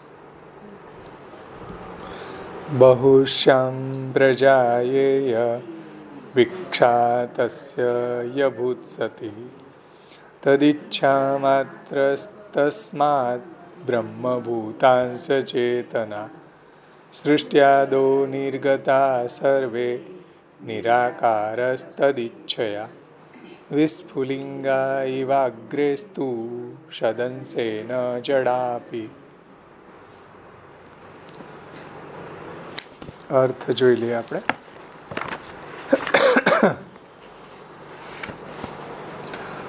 બહુશ્યામ પ્રજાએ ઈચ્છા, હું એકમાંથી અનેક રૂપ ધારણ કરું, એવી બ્રહ્મને સત્ય સંકલ્પવાળી ઈચ્છા થવાથી અને તે ઈચ્છા માત્રથી તે બ્રહ્મમાંથી બ્રહ્મભૂત અંશરૂપ જીવો પ્રગટ થયા. બ્રહ્મભૂતાંશ ચેતન, બ્રહ્મમાંથી બ્રહ્મરૂપ પ્રદેશમાં બ્રહ્મભૂત અંશો પ્રગટ થયા. બ્રહ્મભૂત અંશરૂપ જીવો છે એ પ્રગટ થયા. અને સૃષ્ટિયાદો નિર્ગતા સર્વે, અને સૃષ્ટિના આદિકાલમાં ભગવાનની ઈચ્છાથી જેવી રીતના અગ્નિમાંથી તણખલાવો છે એ વિસ્ફુલિંગ નીકળે, એમ અસંખ્ય નિરાકાર જીવ નીકળ્યા. નિરાકાર એટલે આનંદ રહિત, આનંદાંશ એમાં તિરોહિત થઈ ગયો. અને બ્રહ્મના સદંશમાંથી જડ પદાર્થો નીકળ્યા. બ્રહ્મ સચ્ચિદાનંદ છે, તો બ્રહ્મના સદંશમાંથી જડ પદાર્થો પ્રગટ થયા અને બ્રહ્મના ચિદંશમાંથી અસંખ્ય જીવાત્માઓ પ્રગટ થયા. રજભાષામાં આપણે જોઈ લે.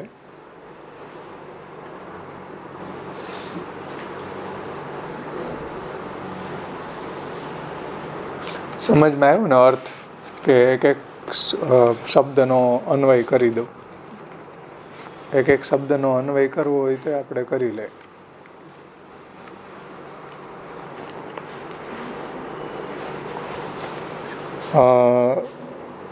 તદિચ્છયા એટલે બ્રહ્મની ઈચ્છા થતા, તસ્માત તે બ્રહ્મથી, તે બ્રહ્મમાંથી, બ્રહ્મભૂતાંશ ચેતના, બ્રહ્મરૂપે સાકાર અને અંશ એ સૂક્ષ્મ ચેતન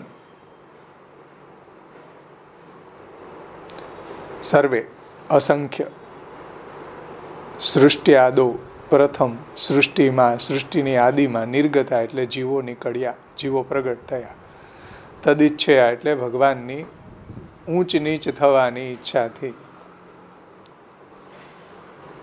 નિરાકારા એટલે નિરાકાર થઈ ગયા, નિરાકાર એટલે આનંદ રહિત થઈ ગયા.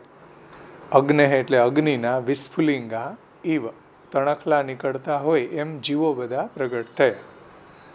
સદંશે ન, સદંશમાંથી, બ્રહ્મના સદંશમાંથી, સચ્ચિદાનંદ બ્રહ્મના સદંશમાંથી જડા અપી, જડો પણ નીકળ્યા. આનંદાંશ સ્વરૂપેણ, આનંદાંશ સ્વરૂપથી સર્વાંતર્યામી રૂપિણ, સર્વ અંતર્યામી રૂપો પ્રગટ થયા. એ આગળની કારિકા છે. હા, આના ભેગી જ છે ને. આનંદાંશ રૂપેણ સર્વાંતર્યામી રૂપિણ, અને બ્રહ્મના આનંદ અંશમાંથી બધા અંતર્યામી પ્રગટ થયા. સમજાણું ને? સચ્ચિદાનંદ બ્રહ્મમાંથી, બ્રહ્મના સદંશમાંથી જળ સૃષ્ટિ પ્રગટ થઈ, બ્રહ્મના ચિદંશમાંથી જીવ સૃષ્ટિ પ્રગટ થઈ, બ્રહ્મના આનંદાંશમાંથી શું પ્રગટ થયું? હા, બધા અંતર્યામી. આનંદાંશમાંથી બધા અંતર્યામી પ્રગટ થયા. હવે આપણે એની ટીકાનું અવગાહન કરશું.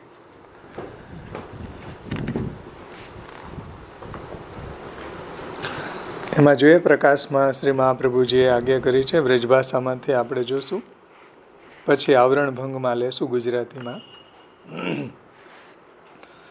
ब्रह्म के स्वरूप को निरूपण करवे के पीछे अब सृष्टि को निरूपण करवे के अभिप्राय शो.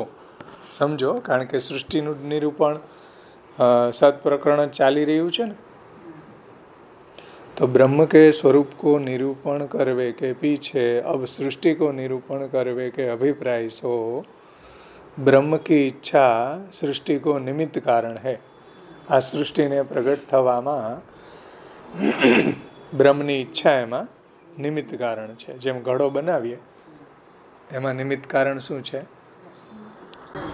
ચાકડો, દંડો, પાણી. એ નિમિત્ત કારણ કહેવાય. ઉપાદાન કારણ ઘડામાં માટી છે. એમાં જગતની અંદર ઉપાદાન કારણ છે એ બ્રહ્મ પોતે જ છે, અને નિમિત્ત કારણ તદિચ્છયા, બ્રહ્મની ઈચ્છા. सृष्टि को निमित्त कारण है ब्रह्म की इच्छा, ऐसे प्रतिपादन करे हैं.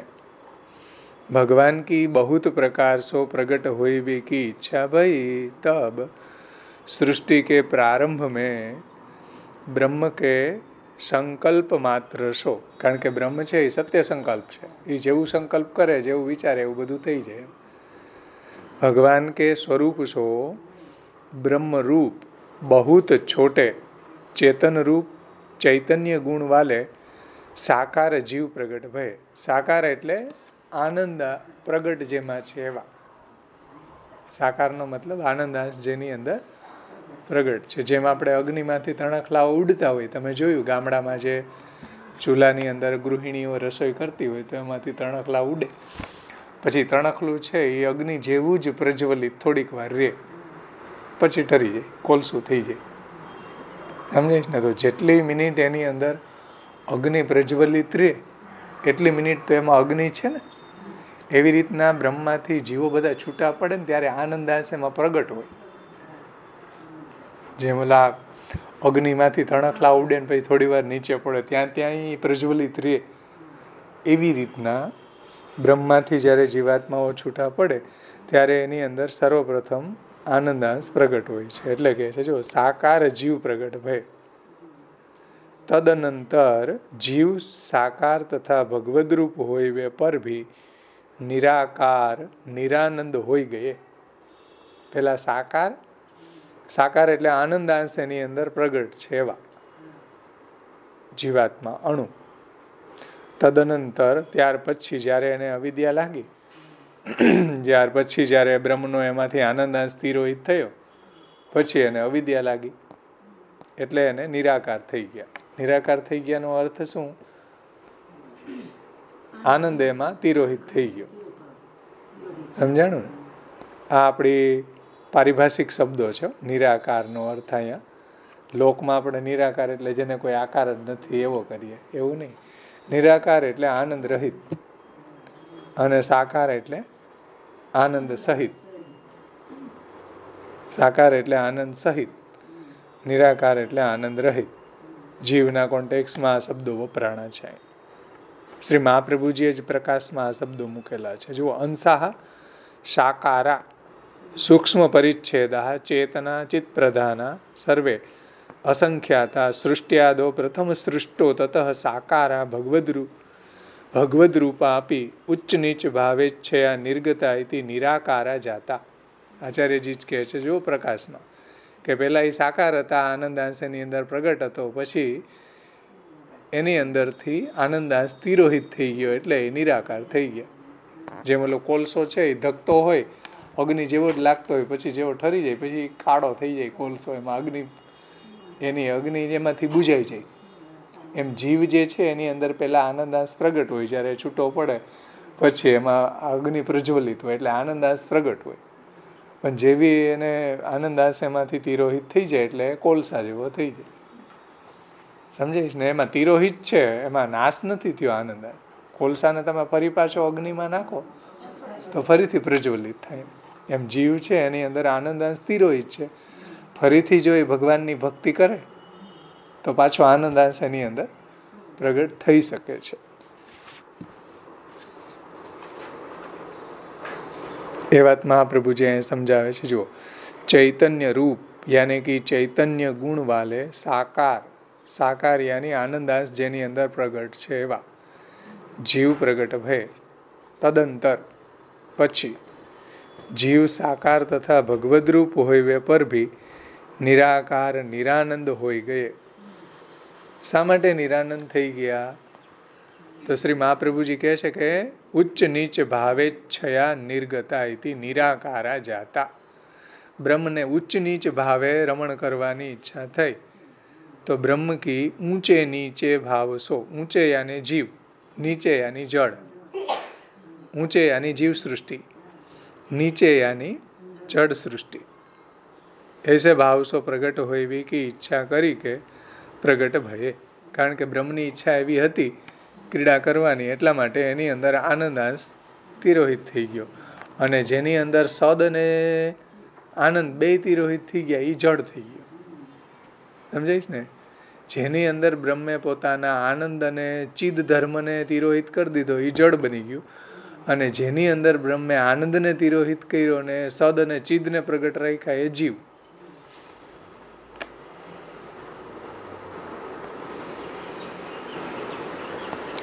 તો બ્રહ્મ કી ઊંચે નીચે ભાવ સો પ્રગટ હોય વે કી ઈચ્છા કરી કે પ્રગટ ભયે હતે. જીવ બ્રહ્મ મેં સો કોન પ્રકાર નિસૃત ભયે. એટલે જીવ બ્રહ્મમાંથી કઈ રીતના એમાંથી પ્રગટ થયા, એમાંથી નિસૃત થયા, એમાંથી એ વિસ્ફુલિંગ, એમાંથી છૂટા પડ્યા કઈ રીતના. ब्रह्मे सो कौन प्रकार निसृत भय ये दिखाई वे को दृष्टांत देते हैं. जैसे अग्नि सो अग्नि के कण निकलते हैं वाही प्रकार ब्रह्म के चिद अंशो जीव निकसे हैं. એટલે બ્રહ્મ જે સચ્ચિદાનંદ બ્રહ્મ છે એના સદંશમાંથી આ બધું જળ સૃષ્ટિ પ્રગટ થઈ, બ્રહ્મના ચિદંશમાંથી જીવ સૃષ્ટિ પ્રગટ થઈ. ऐसे ही ब्रह्म के सदंशो जड़ निकले. એવી રીતના બ્રહ્મના સદંશમાંથી જળ સૃષ્ટિ પ્રગટ થઈ છે. સમજાણું ને? આ મહાપ્રભુજીનો પ્રકાષ્ટિકા છે. અને બ્રહ્મના આનંદાંશમાંથી અંતર્યામી પ્રગટ થયા એ આગળના શ્લોકાની સાથે જ છે.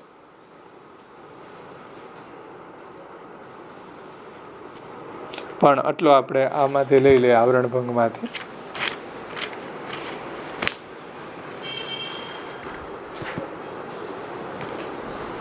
27 અને 28 શ્લોક આવરણભંગમાંથી લઈ લે. આમાં મહાપ્રભુજીએ માયાવાદનું ખંડન કઈ રીતના કર્યું આપણને સમજમાં ન આવે. પુરુષોત્તમજી આપણને સમજાવશે કે શ્રી મહાપ્રભુજીનો અભિપ્રાય શું છે અહીંયા. તો આગળ હવે આપણે આવરણભંગ ટીકા જોઈ લે, પછી કોઈને ન સમજાણું હોય તો એની ચર્ચા કરશું.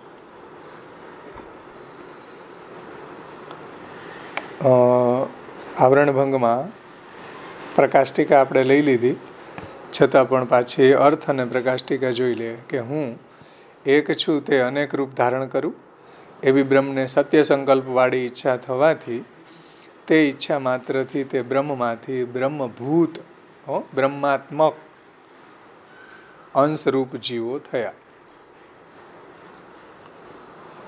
સૃષ્ટિના આદિકાલમાં ભગવાનની ઈચ્છાથી જેમ અગ્નિમાંથી તણખ લાવો વિસ્ફુલિંગ એટલે નીકળે તેમ અસંખ્ય નિરાકાર જીવ નીકળ્યા અને બ્રહ્મના સદંશમાંથી જળ પદાર્થો નીકળ્યા. પ્રકાષ્ટિકા આ પ્રકારે બ્રહ્મના સ્વરૂપનું વર્ણન કરીને તે થકી સૃષ્ટિનું વર્ણન કરવાને માટે બ્રહ્મની ઈચ્છાને કારણરૂપ કહે છે. હવે જો સૃષ્ટિનું વર્ણન કરવું છે કારણ કે સત્પ્રકરણ ચાલે છે, તો બ્રહ્મના સ્વરૂપનું વર્ણન કર્યું. હવે એમાંથી કઈ રીતના સૃષ્ટિ પ્રગટ થાય તે થકી સૃષ્ટિનું વર્ણન કરવાને માટે બ્રહ્મની ઈચ્છા એમાં નિમિત્ત કારણ છે. જ્યારે બ્રહ્મને બહુ થવાની એટલે કે અનેક રૂપ થવાની ઈચ્છા થઈ ત્યારે એણે અનેકત્વ અને ઊંચ નીચત્વનો સંકલ્પ કર્યો.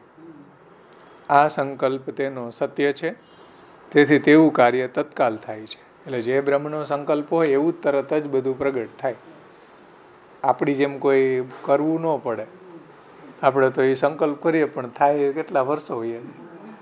બ્રહ્મ સત્ય સંકલ્પ છે, આવડું મોટું બ્રહ્માંડ છે, 1 સેકન્ડમાં પ્રગટ કરી દે તો એ તત્કાલ પ્રગટ થઈ જાય. બ્રહ્મ થકી પ્રથમ સૃષ્ટિનો બ્રહ્મભૂત સૂક્ષ્મ અસંખ્ય સાકાર આનંદ સહિત જીવો નીકળ્યા અને પછી તેઓ ઊંચ નીચ ભાવની ઈચ્છાથી નિરાનંદ થયા. તેથી તેમનામાં ફક્ત ચિદાંશ પ્રગટ રહ્યો અને આનંદાંશનો તિરોભાવ થયો. અગ્નિ થકી વિસ્ફુલિંગ થાય એમ વિચરણનું દ્રષ્ટાંત શ્રુતિમાં આપેલું છે. જુઓ બૃહદારણ્યક ઉપનિષદમાં. યથાગ્ને ક્ષુદ્રા વિસ્ફુલિંગા વિચરંતી. એ કઈ રીતના બૃહદારણ્યક ઉપનિષદમાં સમજાયું છે જો અહીંયા આપ્યું. સયથોર્ણનાભી ઉર્ણનાભી એટલે કરોડિયો. સયથોર્ણનાભી તંતુનો ચરેદ્ય યથાગ્ને ક્ષુદ્રા વિસ્ફુલિંગા વિચરંત્યે ઇવ એવાસ્માદ આત્મનઃ સર્વપ્રાણઃ સર્વલોકા સર્વે દેવા સર્વાણી ભૂતાની વિચરંતી તસ્યોપનિષદ સત્યમિતિ પ્રાણા વૈ સત્યમ તેષામેવ સત્યમ. ઉર્ણનાભી જેવી રીતના કરોડિયો તંતુ વડે બહાર ઝાડું બાંધે છે, જેમ અગ્નિ થકી ક્ષુદ્ર વિસ્ફુલિંગ નીકળે છે, તેમ આ શ્રુતિમાં બતાવેલા ભગવાન થકી સર્વ પ્રાણો લોક એટલે બધા ઉપરના લોક નીચેના લોક, સર્વભૂત એટલે પ્રાણી માત્ર સર્વભૂત વિચરણ પામે છે એમાંથી પ્રગટ થાય છે. તે સત્યને પ્રતિપાદન કરનારી આ ઉપનિષદ છે. પ્રાણો સત્ય છે, બધા નીકળેલા પદાર્થો સત્ય છે અને તેમાં મૂળભૂત પરમાત્મા પણ સત્ય છે, જેને શંકરાચાર્યજી મિથ્યા માને છે. ઉપનિષદ એમ કહે છે કે બધું સત્ય છે, બ્રહ્માથી નીકળેલું બધું જ સત્ય છે. યથા સુદીપ્તાત પાવકાદ વિસ્ફુલિંગા સહસ્રશઃ પ્રભવંતે સ્વરૂપા ઇત્યાદિ મુંડક્ય ઉપનિષદમાં કહ્યું છે કે જેમ દીપ્ત થયેલા પાવક થકી એટલે પ્રદીપ્ત થયેલું અગ્નિ હોય, પાવક એટલે અગ્નિ, એમાંથી અપરિમિત એટલે અસંખ્ય વિસ્ફુલિંગો નીકળે એટલે એમાંથી તણખલાઓ નિસૃત થાય છે. તેમ અક્ષર થકી અક્ષર બ્રહ્મમાંથી વિવિધ પ્રકારના પદાર્થો એટલે આખું બ્રહ્માંડ પ્રગટ થાય છે અને એમાં તેઓનો પાછો લય થઈ જાય છે.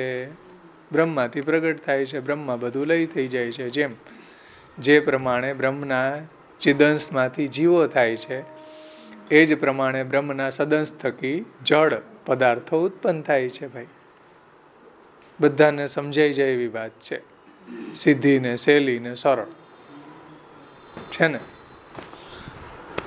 હવે પુરુષોત્તમજી એનું તાત્પર્ય સમજાવે છે કે જુઓ, મૂળમાં બહુશ્યામ કહેલું છે, તેનો પર્યાય પ્રકાશમાં અનેકત્વ કહેલો છે. સમજે ને, પર્યાયવાચી એટલે જે મૂળ શ્લોકમાં બહુશ્યામ પ્રજાએ એમ કહ્યું એનો જ પર્યાયવાચી શબ્દ પ્રકાશમાં અનેકત્વ કહેલો છે. હવે અનેકત્વ પ્રગટ થયા ને પોતે બહુશ્યામ એકોહમ બહુશ્યામ પ્રજાએ, એને જ પ્રકાશમાં અનેકત્વ કહેલું છે. અને પ્રજાયેય એકોહમ બહુશ્યામ પ્રજાયેય એ વચનથી પ્રકર્ષથી પ્રજાયેયાની પ્રકર્ષથી ઊંચ નીચ ભાવ વડે પ્રાદુર્ભાવ જણાવવામાં આવે છે. સમજાણું ને? બ્રહ્માથી ઊંચ નીચ ભાવ વડે, કારણ કે વિવિધતા અને વૈચિત્રતા જોઈએ ને. ઊંચ નીચ ભાવ વડે એટલે ઊંચ ભાવ વડે એટલે જીવો, નીચ ભાવ વડે એટલે જળ. એમ બધું જોઈએ. સૃષ્ટિની અંદર બ્રહ્મને લીલા કરવી છે એટલા માટે જળય જોઈએ, જીવય જોઈએ. જળમાંય ઘણી બધી વેરાયટી, જીવમાં પણ ઘણી બધી વેરાયટી જોઈએ. ત્યારે આ બધી સૃષ્ટિ જે છે એનો આ એન્જોય થાય. સૃષ્ટિ જે છે એ બ્રહ્મે પ્રગટ કરી. તો એની અંદર એક જ સરખા પદાર્થ નથી, પરંતુ ઊંચ નીચ ભાવે ન ઈચ્છયા, ઊંચ નીચ ભાવ વડે પ્રાદુર્ભાવ જણાવવામાં આવ્યો છે. આથી પૂર્વે જે વૈદિક સિદ્ધાંત કયો છે તે જણાવ્યો એવું સમજવું. એટલે વેદમાં પણ આ જ વાત કરી, એકોમ બહુશ્યામ પ્રજાએ. સમજાણું ને?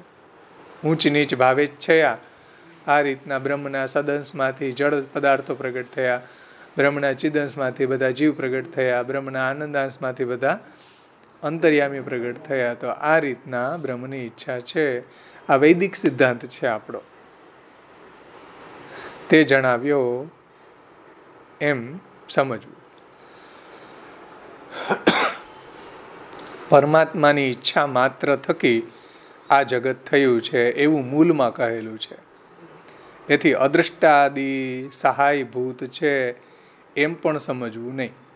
જે શરૂઆતમાં કહ્યું ને કે અયમ પ્રપંચો ન પ્રાકૃત, ન પરમાણુજન્ય, ન અદૃષ્ટ દ્વારા જાત, ના આપી વિવર્તાત્મા, કિંતુ પરમકાષ્ઠાપન્ન.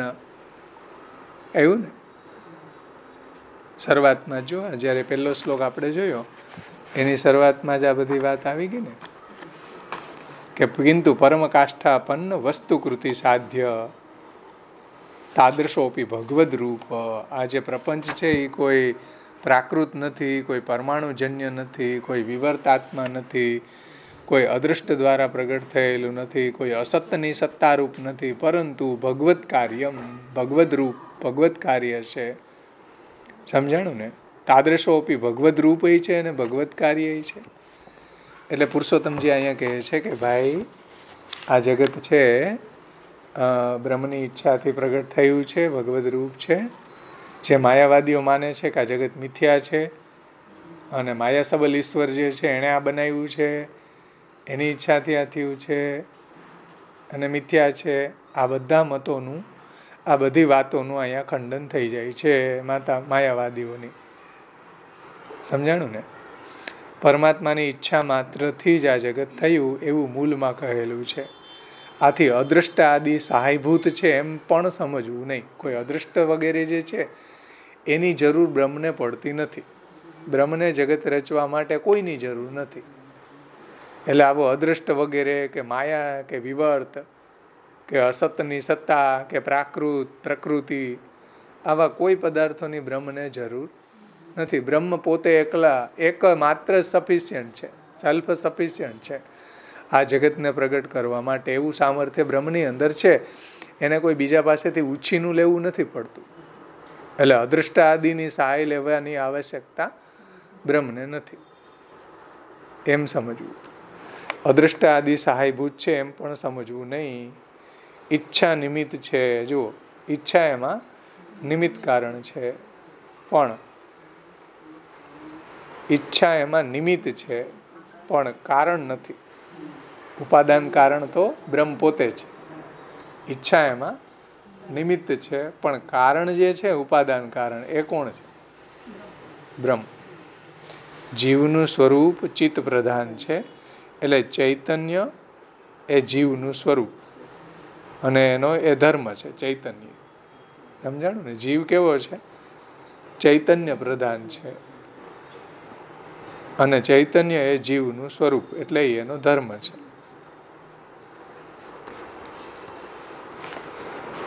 જીવનું સ્વરૂપ ચિત્ત પ્રધાન છે. સમજાય ને? સત, ચિદ અને આનંદ બ્રહ્મ છે.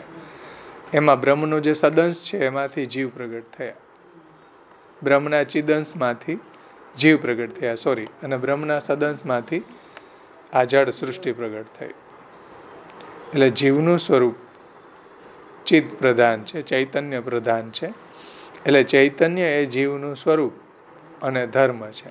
ચૈતન્ય જે છે એ જીવનું ધર્મ છે.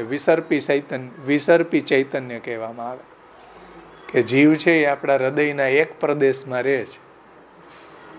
આરાગ્ર માત્ર વાળના ટોચના 10,000મો ભાગ જેવડો છે જીવ. આ વાળના ટોચનો 10,000મો ભાગ, આરાગ્ર માત્ર. અને એનું જે વિસર્પી ચૈતન્ય છે એ આખા શરીરમાં વ્યાપેલું છે.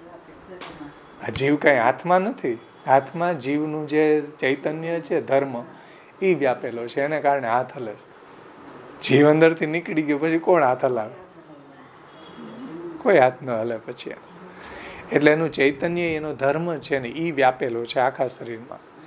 એને વિસર્પી ચૈતન્ય કહેવાય, ફેલાયેલું, સ્પ્રેડ થાય છે, એનો ધર્મ છે. જેમ ફૂલ અને સુગંધ, તો ફૂલ એક જગ્યાએ હોય તો સુગંધ એની કેવી ફેલાય, એમ એવી રીતના જીવ એક પ્રદેશમાં રહે છે, હૃદય પ્રદેશમાં, અને એનું ચૈતન્ય આખા શરીરમાં વ્યાપેલું છે.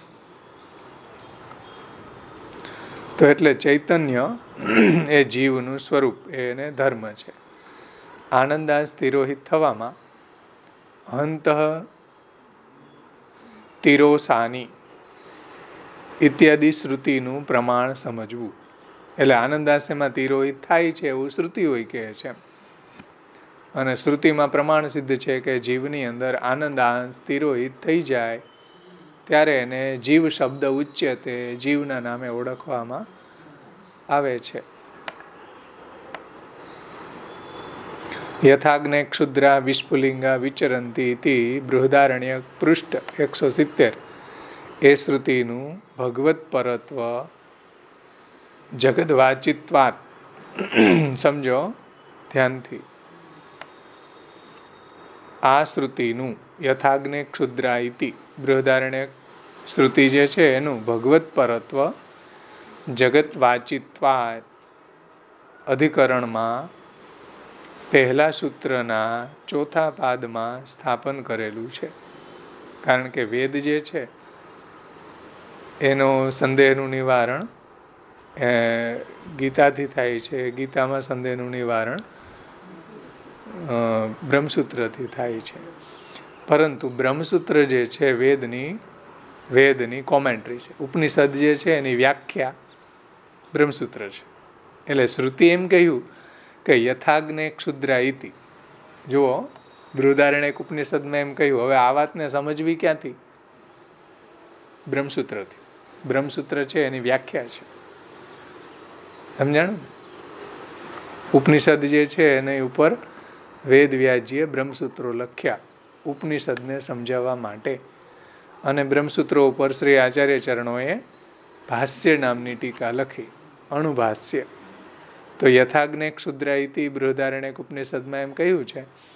તો ઈ શ્રુતિનું ભગવત પરત્વ જગત વાચિત્વાત અધિકરણમાં પહેલા સૂત્રના ચોથા પાદમાં સ્થાપન કરેલું છે કે આ શ્રુતિનું આ શ્રુતિ જે વાત કરે છે કે ભાઈ યથાગ્ને ક્ષુદ્રા વિસ્ફુલિંગા વિચરંતી.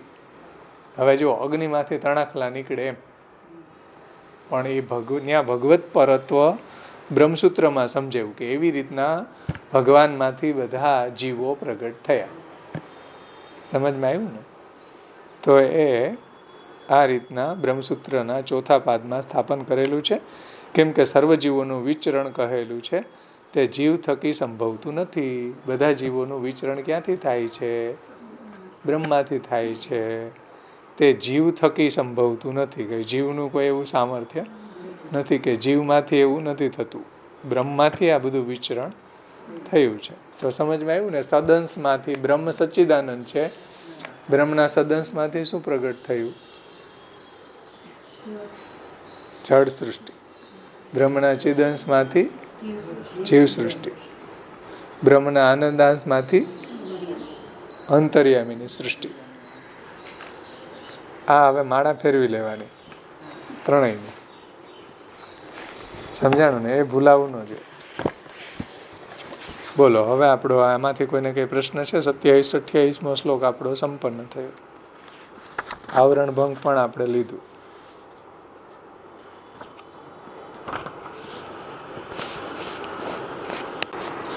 આગળ હવે 29મા શ્લોકમાં શ્રી આચાર્ય ચરણો આજ્ઞા કરે છે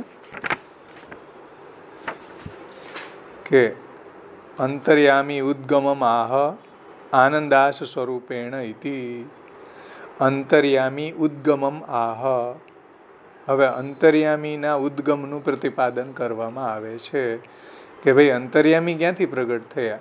કારણ કે જુઓ, સચ્ચિદાનંદ બ્રહ્મ છે એના સદંશમાંથી શું પ્રગટ થયું? બ્રહ્મના સદંશમાંથી જળ સૃષ્ટિ પ્રગટ થઈ. બ્રહ્મના ચિદંશમાંથી જીવ સૃષ્ટિ પ્રગટ થઈ. અને હવે અંતર્યામી ક્યાંથી પ્રગટ થયા? તો અંતર્યામી ઉદ્ગમમ આહ આનંદાંશ સ્વરૂપેણ. સચ્ચિદાનંદ બ્રહ્મ જે છે એના આનંદાંશમાંથી અંતર્યામી પ્રગટ થયા. એનું વર્ણન કરે છે. આનંદાંશ સ્વરૂપેણ સર્વાંતર્યામી રૂપિણ. આપણે એનો સાથે પાઠ કરશું 2 શ્લોકનો, 29 અને 30. આનંદાંશ સ્વરૂપેણ સર્વાંતર્યામી રૂપિણ સચ્ચિદાનંદ રૂપેષુ પૂર્વયોરન્યલીલયા પૂર્વયોરંત્યલીનતા અતએવ નિરાકારો પૂર્વાવાનંદલોપતઃ જડો જીવો અંતરાત્મેતિ વ્યવહાર સ્ત્રીધામતઃ.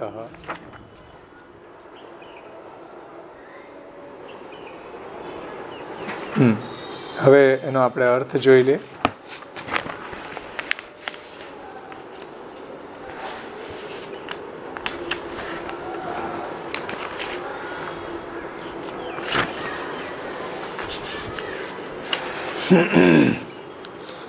આનંદાંશ સ્વરૂપ વડે, આનંદાંશ સ્વરૂપેણ સર્વાંતર્યામી રૂપિણ. એટલે આનંદાંશ સ્વરૂપ વડે સર્વ અંતર્યામી રૂપો પ્રગટ થયા. સચ્ચિદાનંદ રૂપે શું? અને સચ્ચિદાનંદ રૂપે શું?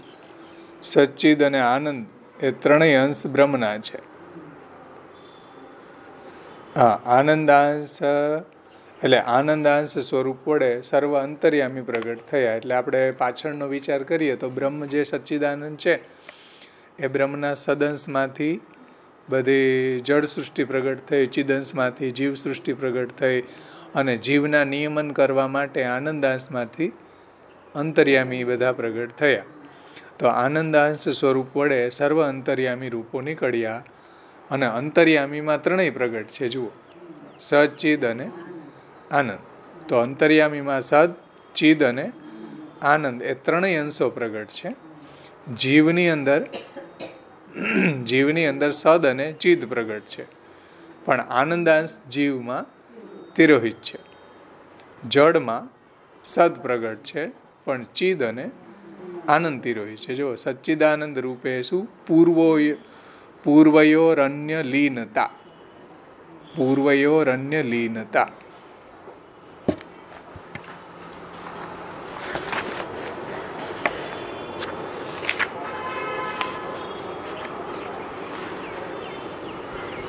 એટલે સચ્ચિદાનંદ રૂપ જળ, સચ્ચિદાનંદ રૂપ જળ, જીવ અને અંતર્યામીમાં પૂર્વયો એટલે જળ અને જીવમાંથી અન્ય લીનતા એટલે પછી રહેલા અંશોનો તિરોભાવ છે.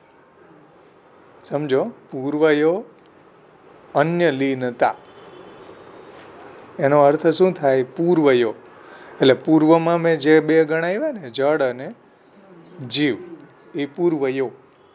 તો એ પૂર્વયો એટલે આગળના 28મા શ્લોકમાં, 27-28મા શ્લોકમાં જે 2 ગણાવ્યા, જળ અને જીવ, એમાંથી અન્ય લીનતા એટલે પછી રહેલા અંશોનો તિરોભાવ થાય છે. અર્થાત સદમાંથી ચિદ અને આનંદનો તિરોભાવ છે, અને ચિદમાંથી આનંદનો તિરોભાવ છે. સમજ્યા ને? સદ જે છે, જળ છે, એમાંથી ચિદ અને આનંદનો તિરોભાવ છે, અને જીવ છે એમાં સદ અને ચિદ પ્રગટ છે, આનંદનો તિરોભાવ છે. ઓમાં જળમાં 2 તિરોભાવ છે, ચિદ અને આનંદ. ચલો, હવે આપણે બીજો શ્લોક જે છે 29મો શ્લોક એને પણ સમજી લે. સાથે જ આમાં ટીકા આપી છે. અલગ અલગ આપી છે. ચાલો અલગ અલગ લઈએ. સર્વપ્રથમ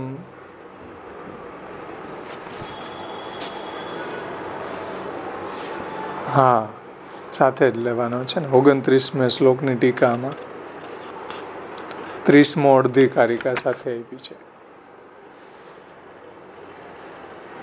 આપણે એને લઈ લઈએ બેયને સાથે જ.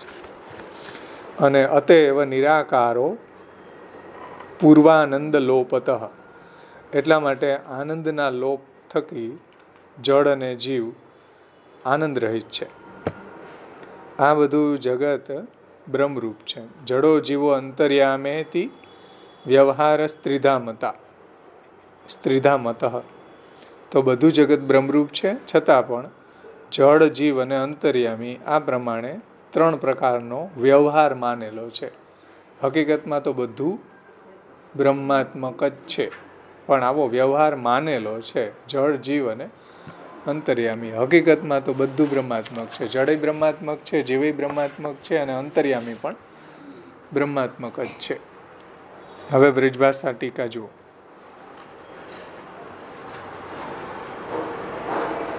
अब सच्चिदानंद ब्रह्म मेषु अंतर्यामी के उद्गम को प्रतिपादन करते हैं. હવે સચ્ચિદાનંદ બ્રહ્મમાંથી અંતર્યામીનો ઉદ્ગમ કઈ રીતના થયો એનું વર્ણન કરે છે. ब्रह्म के आनंद अंशो अंतर्यामी निकले हैं. जैसे जीव अनेक है वैसे ही अंतर्यामी भी अनेक है. જેમ જીવ અનેક છે એમ હરેક જીવનું નિયમન કરવા માટે અંતર્યામી પણ અનેક છે. જેટલા જીવ એટલા અંતર્યામી છે. સમજાણું ને? બધાય જીવનું ભેગું રહીને અંતર્યામી એનું એકાઉન્ટ લખે, એનું નિયમન કરે. तो अंतर्यामी भी अनेक है, क्योंकि सबके ही हृदय में एक जीव और एक अंतर्यामी रहे. समझो, बधाय प्राणी मात्रना हृदयમાં એક જીવ અને એક અંતર્યામી. મચ્છરથી લઈને હાથી સુધી બધામાં.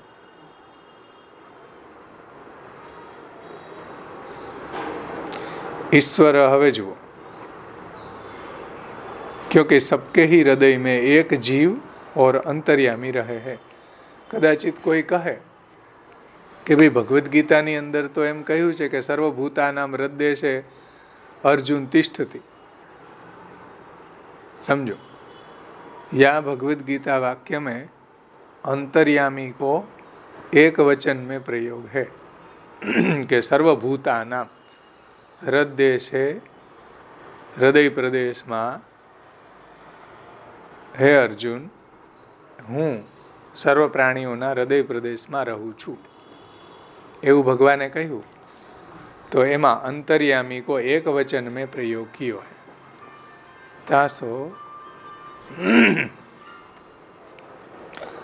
तासो एक ही अंतर्यामी सबके हृदय में बिराजे है. यह बात मालूम पड़े है.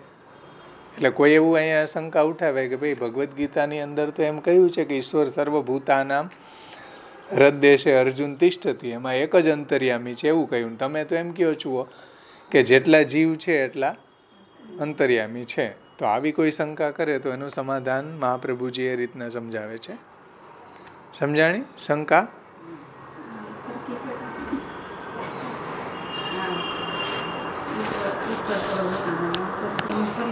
એટલે ઈશ્વર છે એ બધા પ્રાણી માત્રના હૃદય પ્રદેશમાં તિષ્ઠતિ એટલે રહે છે. હે અર્જુન, ઈશ્વર સર્વભૂતાનામ હૃદ્દેશે તિષ્ઠતિ.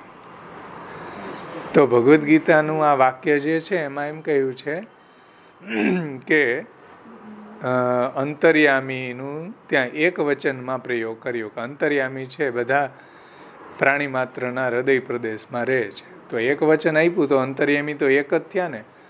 અને તમે એમ કહો છો કે જેટલા જીવ છે એટલા અંતર્યામી એનું નિયમન કરવા રહે છે. तो गीता जी में अंतर्यामी को एक वचन में प्रयोग है. तासो एक ही अंतर्यामी सबके हृदय में बिराजे है.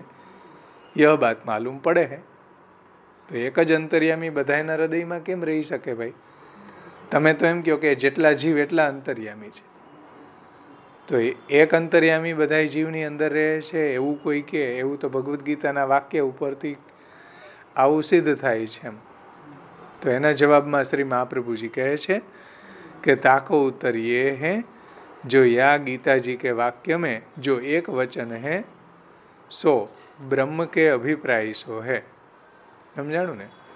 આ ભગવદ્ ગીતાજીના વાક્યમાં જે એક વચનનો પ્રયોગ કર્યો છે, ઈશ્વર સર્વભૂતાનામ હૃદ્દેશે અર્જુન તિષ્ઠતિ, એક જ અંતર્યામી બધા પ્રાણી માત્રના હૃદય પ્રદેશમાં રહે છે. તો આ જે વર્ણન કર્યું છે એ અંતર્યામીના સંદર્ભથી કરેલું છે. या गीता वाक्य में जो एक वचन है सो ब्रह्म के अभिप्राय सो है. अर्थात अनेक अंतर्यामी रूप હોય કે सबके हृदय में विराजमान ईश्वर एक ही है. આનું તાત્પર્ય કેમ સમજવાનું?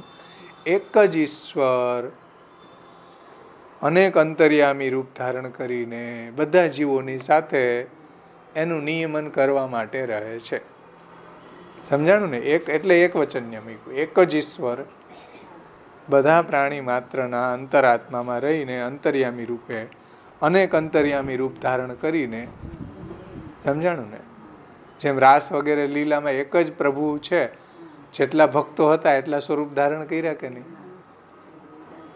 પ્રભુ સર્વસમર્થ છે. તો એવી રીતના એક જ ભગવાન જેટલા જીવો છે એટલા અનેક અંતર્યામી રૂપ ધારણ કરીને એના હૃદય પ્રદેશમાં બિરાજમાન છે. એટલે ભગવદ્ ગીતામાં જે ઈશ્વર સર્વભૂતાનામ હૃદયેશ અર્જુન તિષ્ઠતિમાં એક વચન છે એ બ્રહ્મના એંગલથી કહેલું છે કે એક જ બ્રહ્મ, એક જ ઈશ્વર અનેક અંતર્યામી રૂપો ધારણ કરીને બધા પ્રાણી માત્રના હૃદય પ્રદેશમાં રહે છે. તો અર્થાત અનેક, જુઓ ભગવદ્ ગીતા કે એક વચન છે બ્રહ્મ કે અભિપ્રાય સો, બ્રહ્મ કે અભિપ્રાય સો है. अर्थात अनेक अंतर्यामी रूप હોય કે सबके हृदय में विराजमान ईश्वर एक ही है. यह जतावे के अर्थ ईश्वर यह एक वचन है ना? ईश्वर सर्वभूतानाम हृद्देशे अर्जुन तिष्ठति भ्रामयन् सर्वभूतानि यंत्रारूढ़ानि मायया. આવું ભગવાન. તો ત્યાં જો ઈશ્વર એક વચનમાં શબ્દ મૂક્યો, એ કયા એંગલથી મૂક્યો?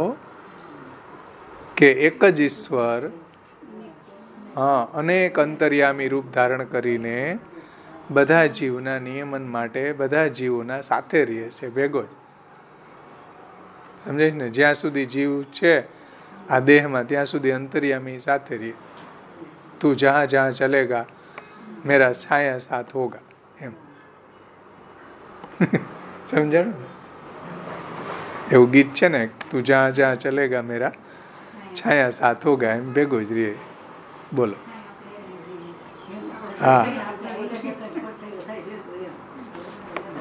હા, અંતર્યામી રૂપે ભેગા જ રહે છે, છતાંય આપણે એને ઓળખતા નથી.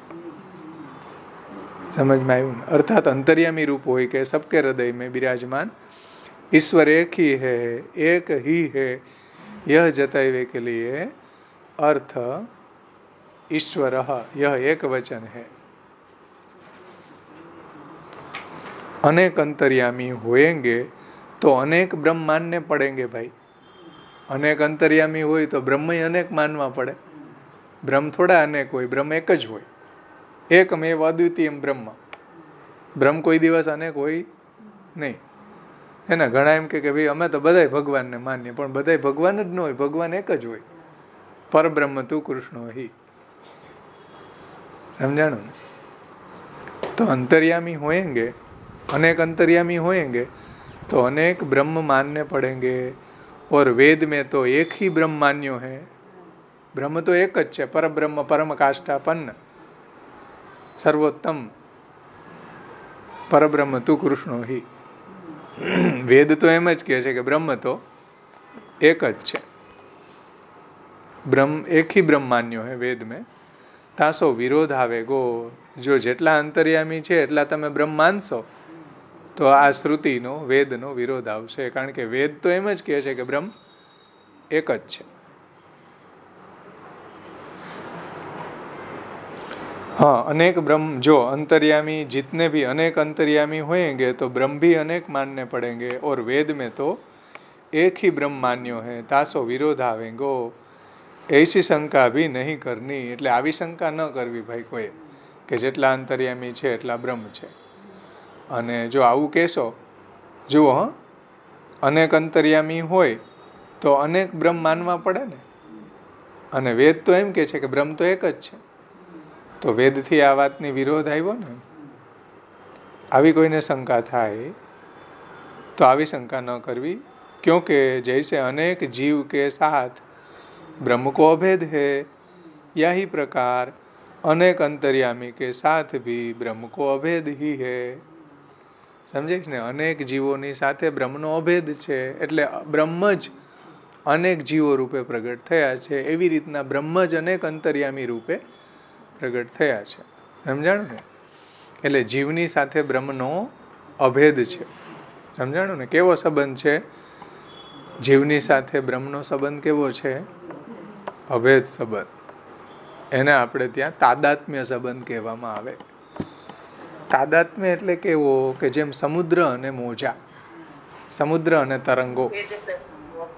હા, ભેદ સહિષ્ણુ અભેદ. તો જુઓ, તરંગો જે છે એ ક્યાંથી પ્રગટ થાય? સમુદ્રમાંથી.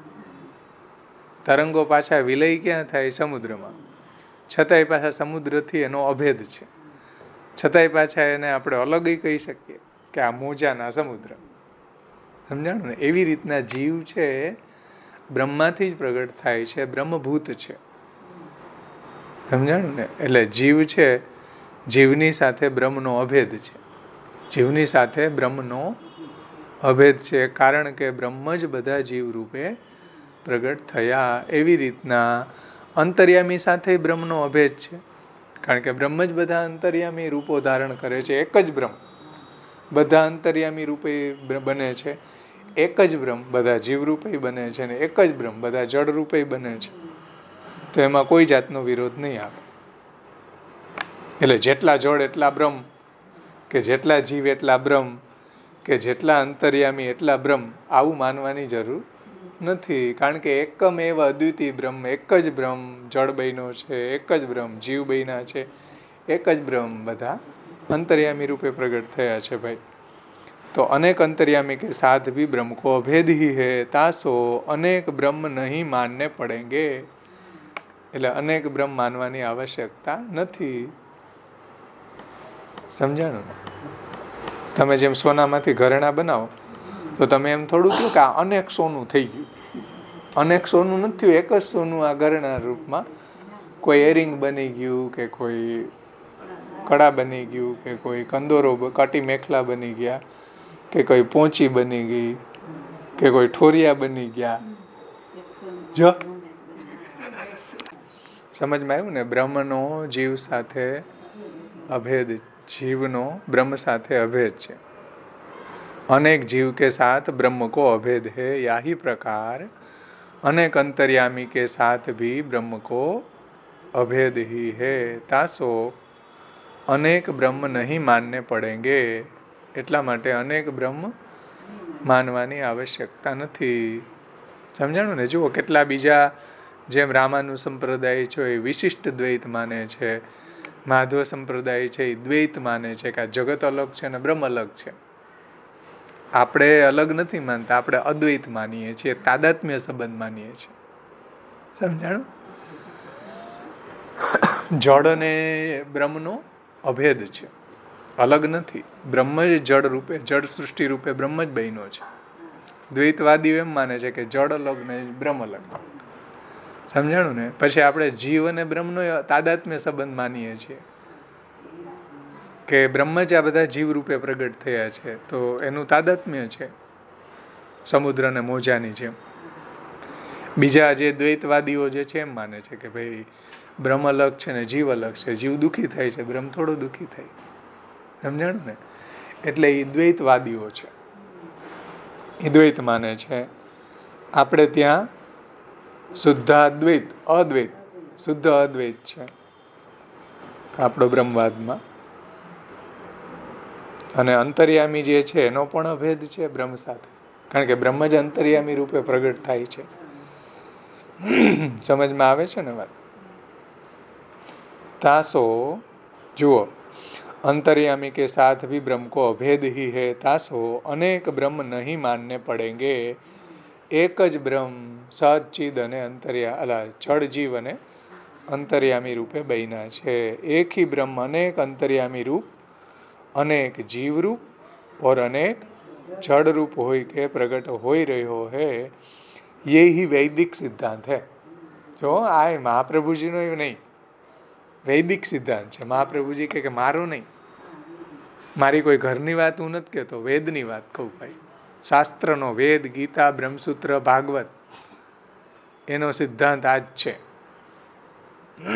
સમજાણું ને?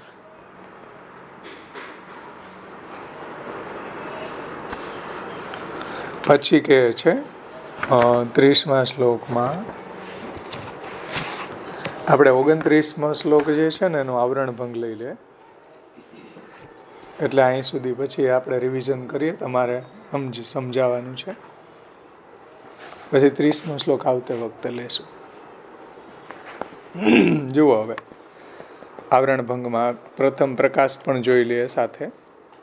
આનંદાંશ સ્વરૂપેણ સર્વાંતર્યામી રૂપિણ સચ્ચિદાનંદ રૂપેશુ પૂર્વયોર અન્ય લીનતા. આનંદાંશ સ્વરૂપ વડે સર્વ અંતર્યામી રૂપો નીકળ્યા. અંતર્યામીમાં સચ્ચિદ અને આનંદ એ ત્રણેય અંશ પ્રગટ છે. જીવમાં સદંશ અને ચિદંશ છે, પણ આનંદાંશનો તિરોભાવ છે.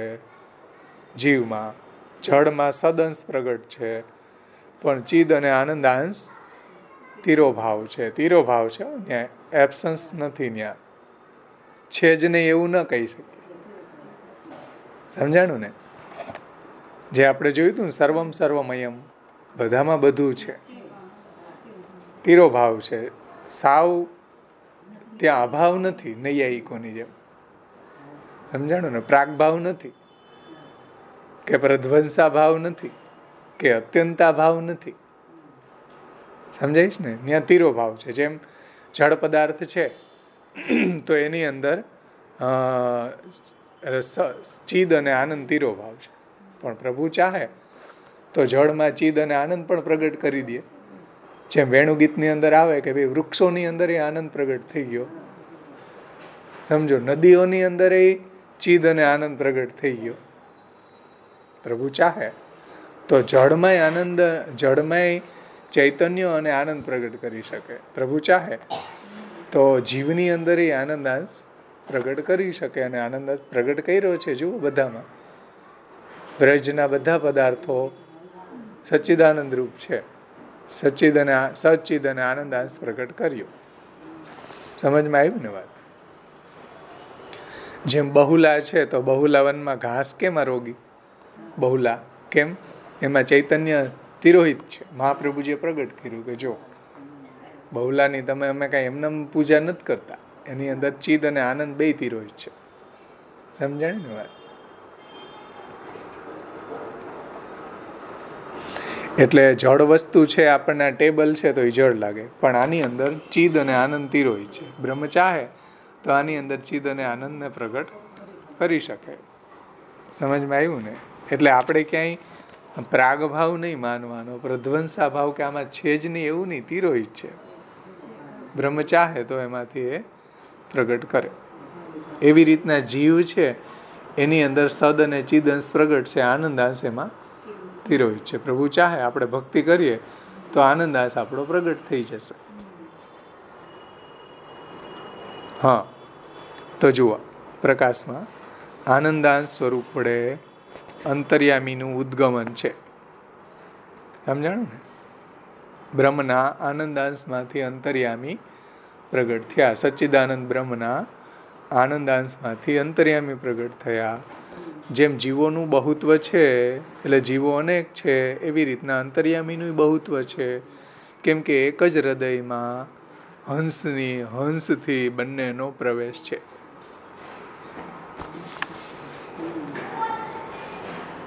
હંસ રૂપથી બંનેનો પ્રવેશ છે. એટલે દરેક જીવની સાથે અંતર્યામી છે.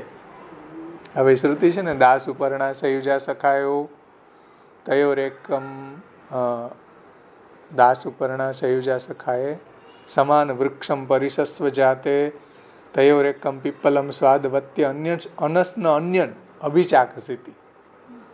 એક વૃક્ષ ઉપર બે પક્ષીઓ બેઠા છે. શ્રુતિ એમ કહે છે કે એ વૃક્ષ આપણા દેહરૂપી, એમાં બે પક્ષી શું છે? જીવ અને અંતર્યામી. સમજાઈશ ને?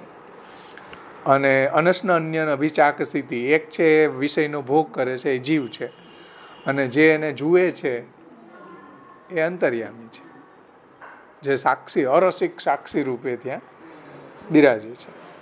તો ભેદ તો જીવમાં પણ નથી ભાઈ. એટલે દરેક જીવની સાથે અંતર્યામી છે. જેટલા જીવ એની સામે, એની સાથે એક એક અંતર્યામી. સમજાણું ને? ભેદ તો જીવમાં પણ નથી, કેમ કે સર્વ પરમાત્માના અંશ છે. જીવોની અંદર કોઈ ભેદ નથી, બધા જીવો પરમાત્માના અંશરૂપ છે. સદંશને વિશે ચિદ અને આનંદ અંશનો તીરો ભાવ છે, અને ચિદને વિશે આનંદ અંશનો તીરો ભાવ છે. સદંશ એટલે જળ, જળમાં ચિદ અને આનંદ તિરોહિત છે, અને જીવમાં આનંદ તિરોહિત છે. સદ અને ચિદ પ્રગટ છે. પુરુષોત્તમજી આવરણ ભંગમાં આ વાતને સમજાવજો. ગુહામ પ્રવિષ્ટો પરમે પરાર્ધે. કઠોપ ઉપનિષદમાં કહ્યું છે ગુહામ પ્રવિષ્ટો, એટલે જીવ અને અંતર્યામી બંને નાભી થકી ઉપરના ભાગમાં, એટલે હૃદય પ્રદેશમાં, હૃદય ગુહામાં પ્રવિષ્ટ છે. આ શ્રુતિ એમ કહે છે. જુઓ કઠોપ ઉપનિષદની. ગુહામ પ્રવિષ્ટો, ગુહા એટલે હૃદય ગુહા, જેને આપણે ગુફા કહીએ. તો જીવ અને અંતર્યામી બંને નાભી થકી, નાભીની ઉપરનો ભાગ શું? તો કે હૃદય. હૃદયની અંદર બંને પ્રવિષ્ટ છે. કઠોપ ઉપનિષદની ઉપરની શ્રુતિમાં જીવ અને અંતર્યામી બંનેનો હૃદય ગુહામાં પ્રવેશ કહેલો છે. શ્રીમદ ભગવદ્ ગીતામાં પણ ભગવાને કહ્યું છે ઈશ્વર સર્વભૂતાનામ હૃદયસે અર્જુન તિષ્ઠતિ. 18મો અધ્યાય 61મો શ્લોક. આ વાક્યમાં એક હૃદયના અભિપ્રાયથી એક ઈશ્વર કહેલો છે. એટલે એક હૃદયમાં એક ઈશ્વર, એક હૃદયમાં એક ઈશ્વર એટલે અંતર્યામી. કેમ કે તેમાં હૃદય, જુઓ ઈશ્વર સર્વભૂતાનામ હૃદય, એટલે હૃદય પ્રદેશમાં. તો હૃદય એ શબ્દ એક વચનમાં છે, અને એક હૃદયનું જ ત્યાં સૂચન કરેલું છે. તેથી પરસ્પર વિરોધ સમજવો નહીં ભાઈ. એક હૃદયમાં એક અંતર્યામી, એક હૃદયમાં એક અંતર્યામી, ને એક જ ઈશ્વર, એક જ પરબ્રહ્મ છે. એ જ બધા અંતર્યામી રૂપે એના જે સચ્ચિદાનંદ બ્રહ્મના આનંદાંશમાંથી અંતર્યામી રૂપો પ્રગટ થાય છે. એટલે એનો પણ અભેદ છે. એકમેવ અદ્વિતીય બ્રહ્મ. સમજો, એકમેવ અદ્વિતીય બ્રહ્મ. બ્રહ્મ જે છે એ બે નથી, એક જ છે.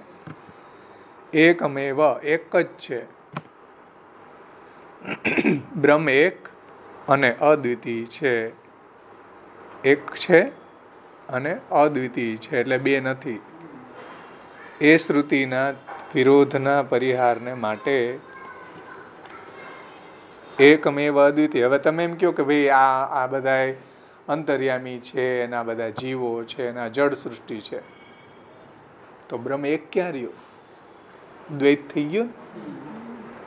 બ્રહ્મ ક્યાં એક રહ્યો? તમે આ બધું જળ સૃષ્ટિ કેટલી બધી પ્રગટ થઈ, જો જીવ સૃષ્ટિ કેટલી પ્રગટ થઈ, અંતર્યામી કેટલા પ્રગટ થયા, જેટલા જીવ એટલા અંતર્યામી, તો એક ક્યાં રહ્યા બ્રહ્મ?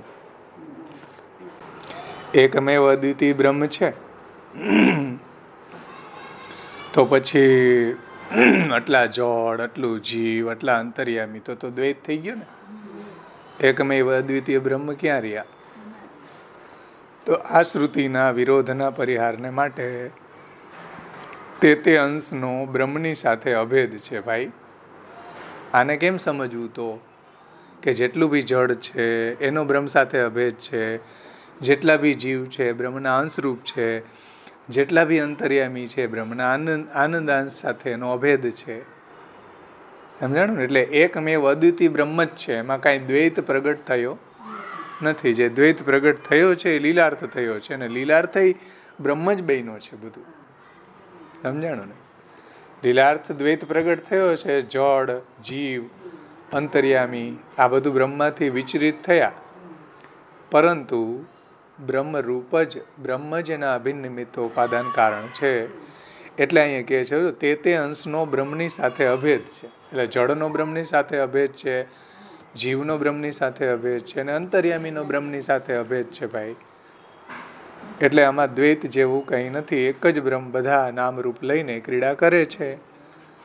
આ ઠેકાણે તે અંશ થકી જીવ જળ અને અંતર્યામીનો ઉદ્ભવ કહેવાથી, જો આ ઠેકાણે શ્રુતિમાં તે અંશ થકી એટલે બ્રહ્મ જે સચ્ચિદાનંદ છે એના સદંશમાંથી જળ, ચિદંશમાંથી જીવ, આનંદાંશમાંથી અંતર્યામી, જળ જીવ અને અંતર્યામીનો ઉદ્ભવ કહેવાથી પૂર્વે સચ્ચિદ અને આનંદના પૃથક્કરણનું સૂચન થયેલું છે. કે પૂર્વે સચ્ચિદ અને આનંદ અલગ અલગ છે, પૃથક્કરણ એનું સૂચન થયું ને, કે બ્રહ્મ સચ્ચિદાનંદ છે તો બ્રહ્મની અંદર તો બધું જ સચ્ચિદ અને આનંદ ત્રણેય છે. પણ જ્યારે એની અંદરથી વિચરિત થયું બધું, તો બ્રહ્મના સદમાંથી જળ સૃષ્ટિ, બ્રહ્મના ચિદમાંથી જીવ સૃષ્ટિ, બ્રહ્મના આનંદમાંથી અંતર્યામી બધા એનું પૃથક્કરણનું સૂચન થયું છે. આ વાત દ્વિતીય સ્કંદના સુબોધનીજીમાં સ્ફુટ કરેલી છે. બીજા સ્કંદના સુબોધનીજીમાં શ્રી આચાર્ય ચરણોએ વિસ્તારથી આ વાતને સમજાવી છે. તો અહીંયા આપણો આ 29મો શ્લોક સંપન્ન થાય છે. હવે તમારે મને સમજાવવાનો. ચલો 29મો શ્લોક. આપણો સમય અહીં થઈ ગયો એટલે મને શ્લોક સમજાવી દો, પછી આપણે સમાપન કરીએ.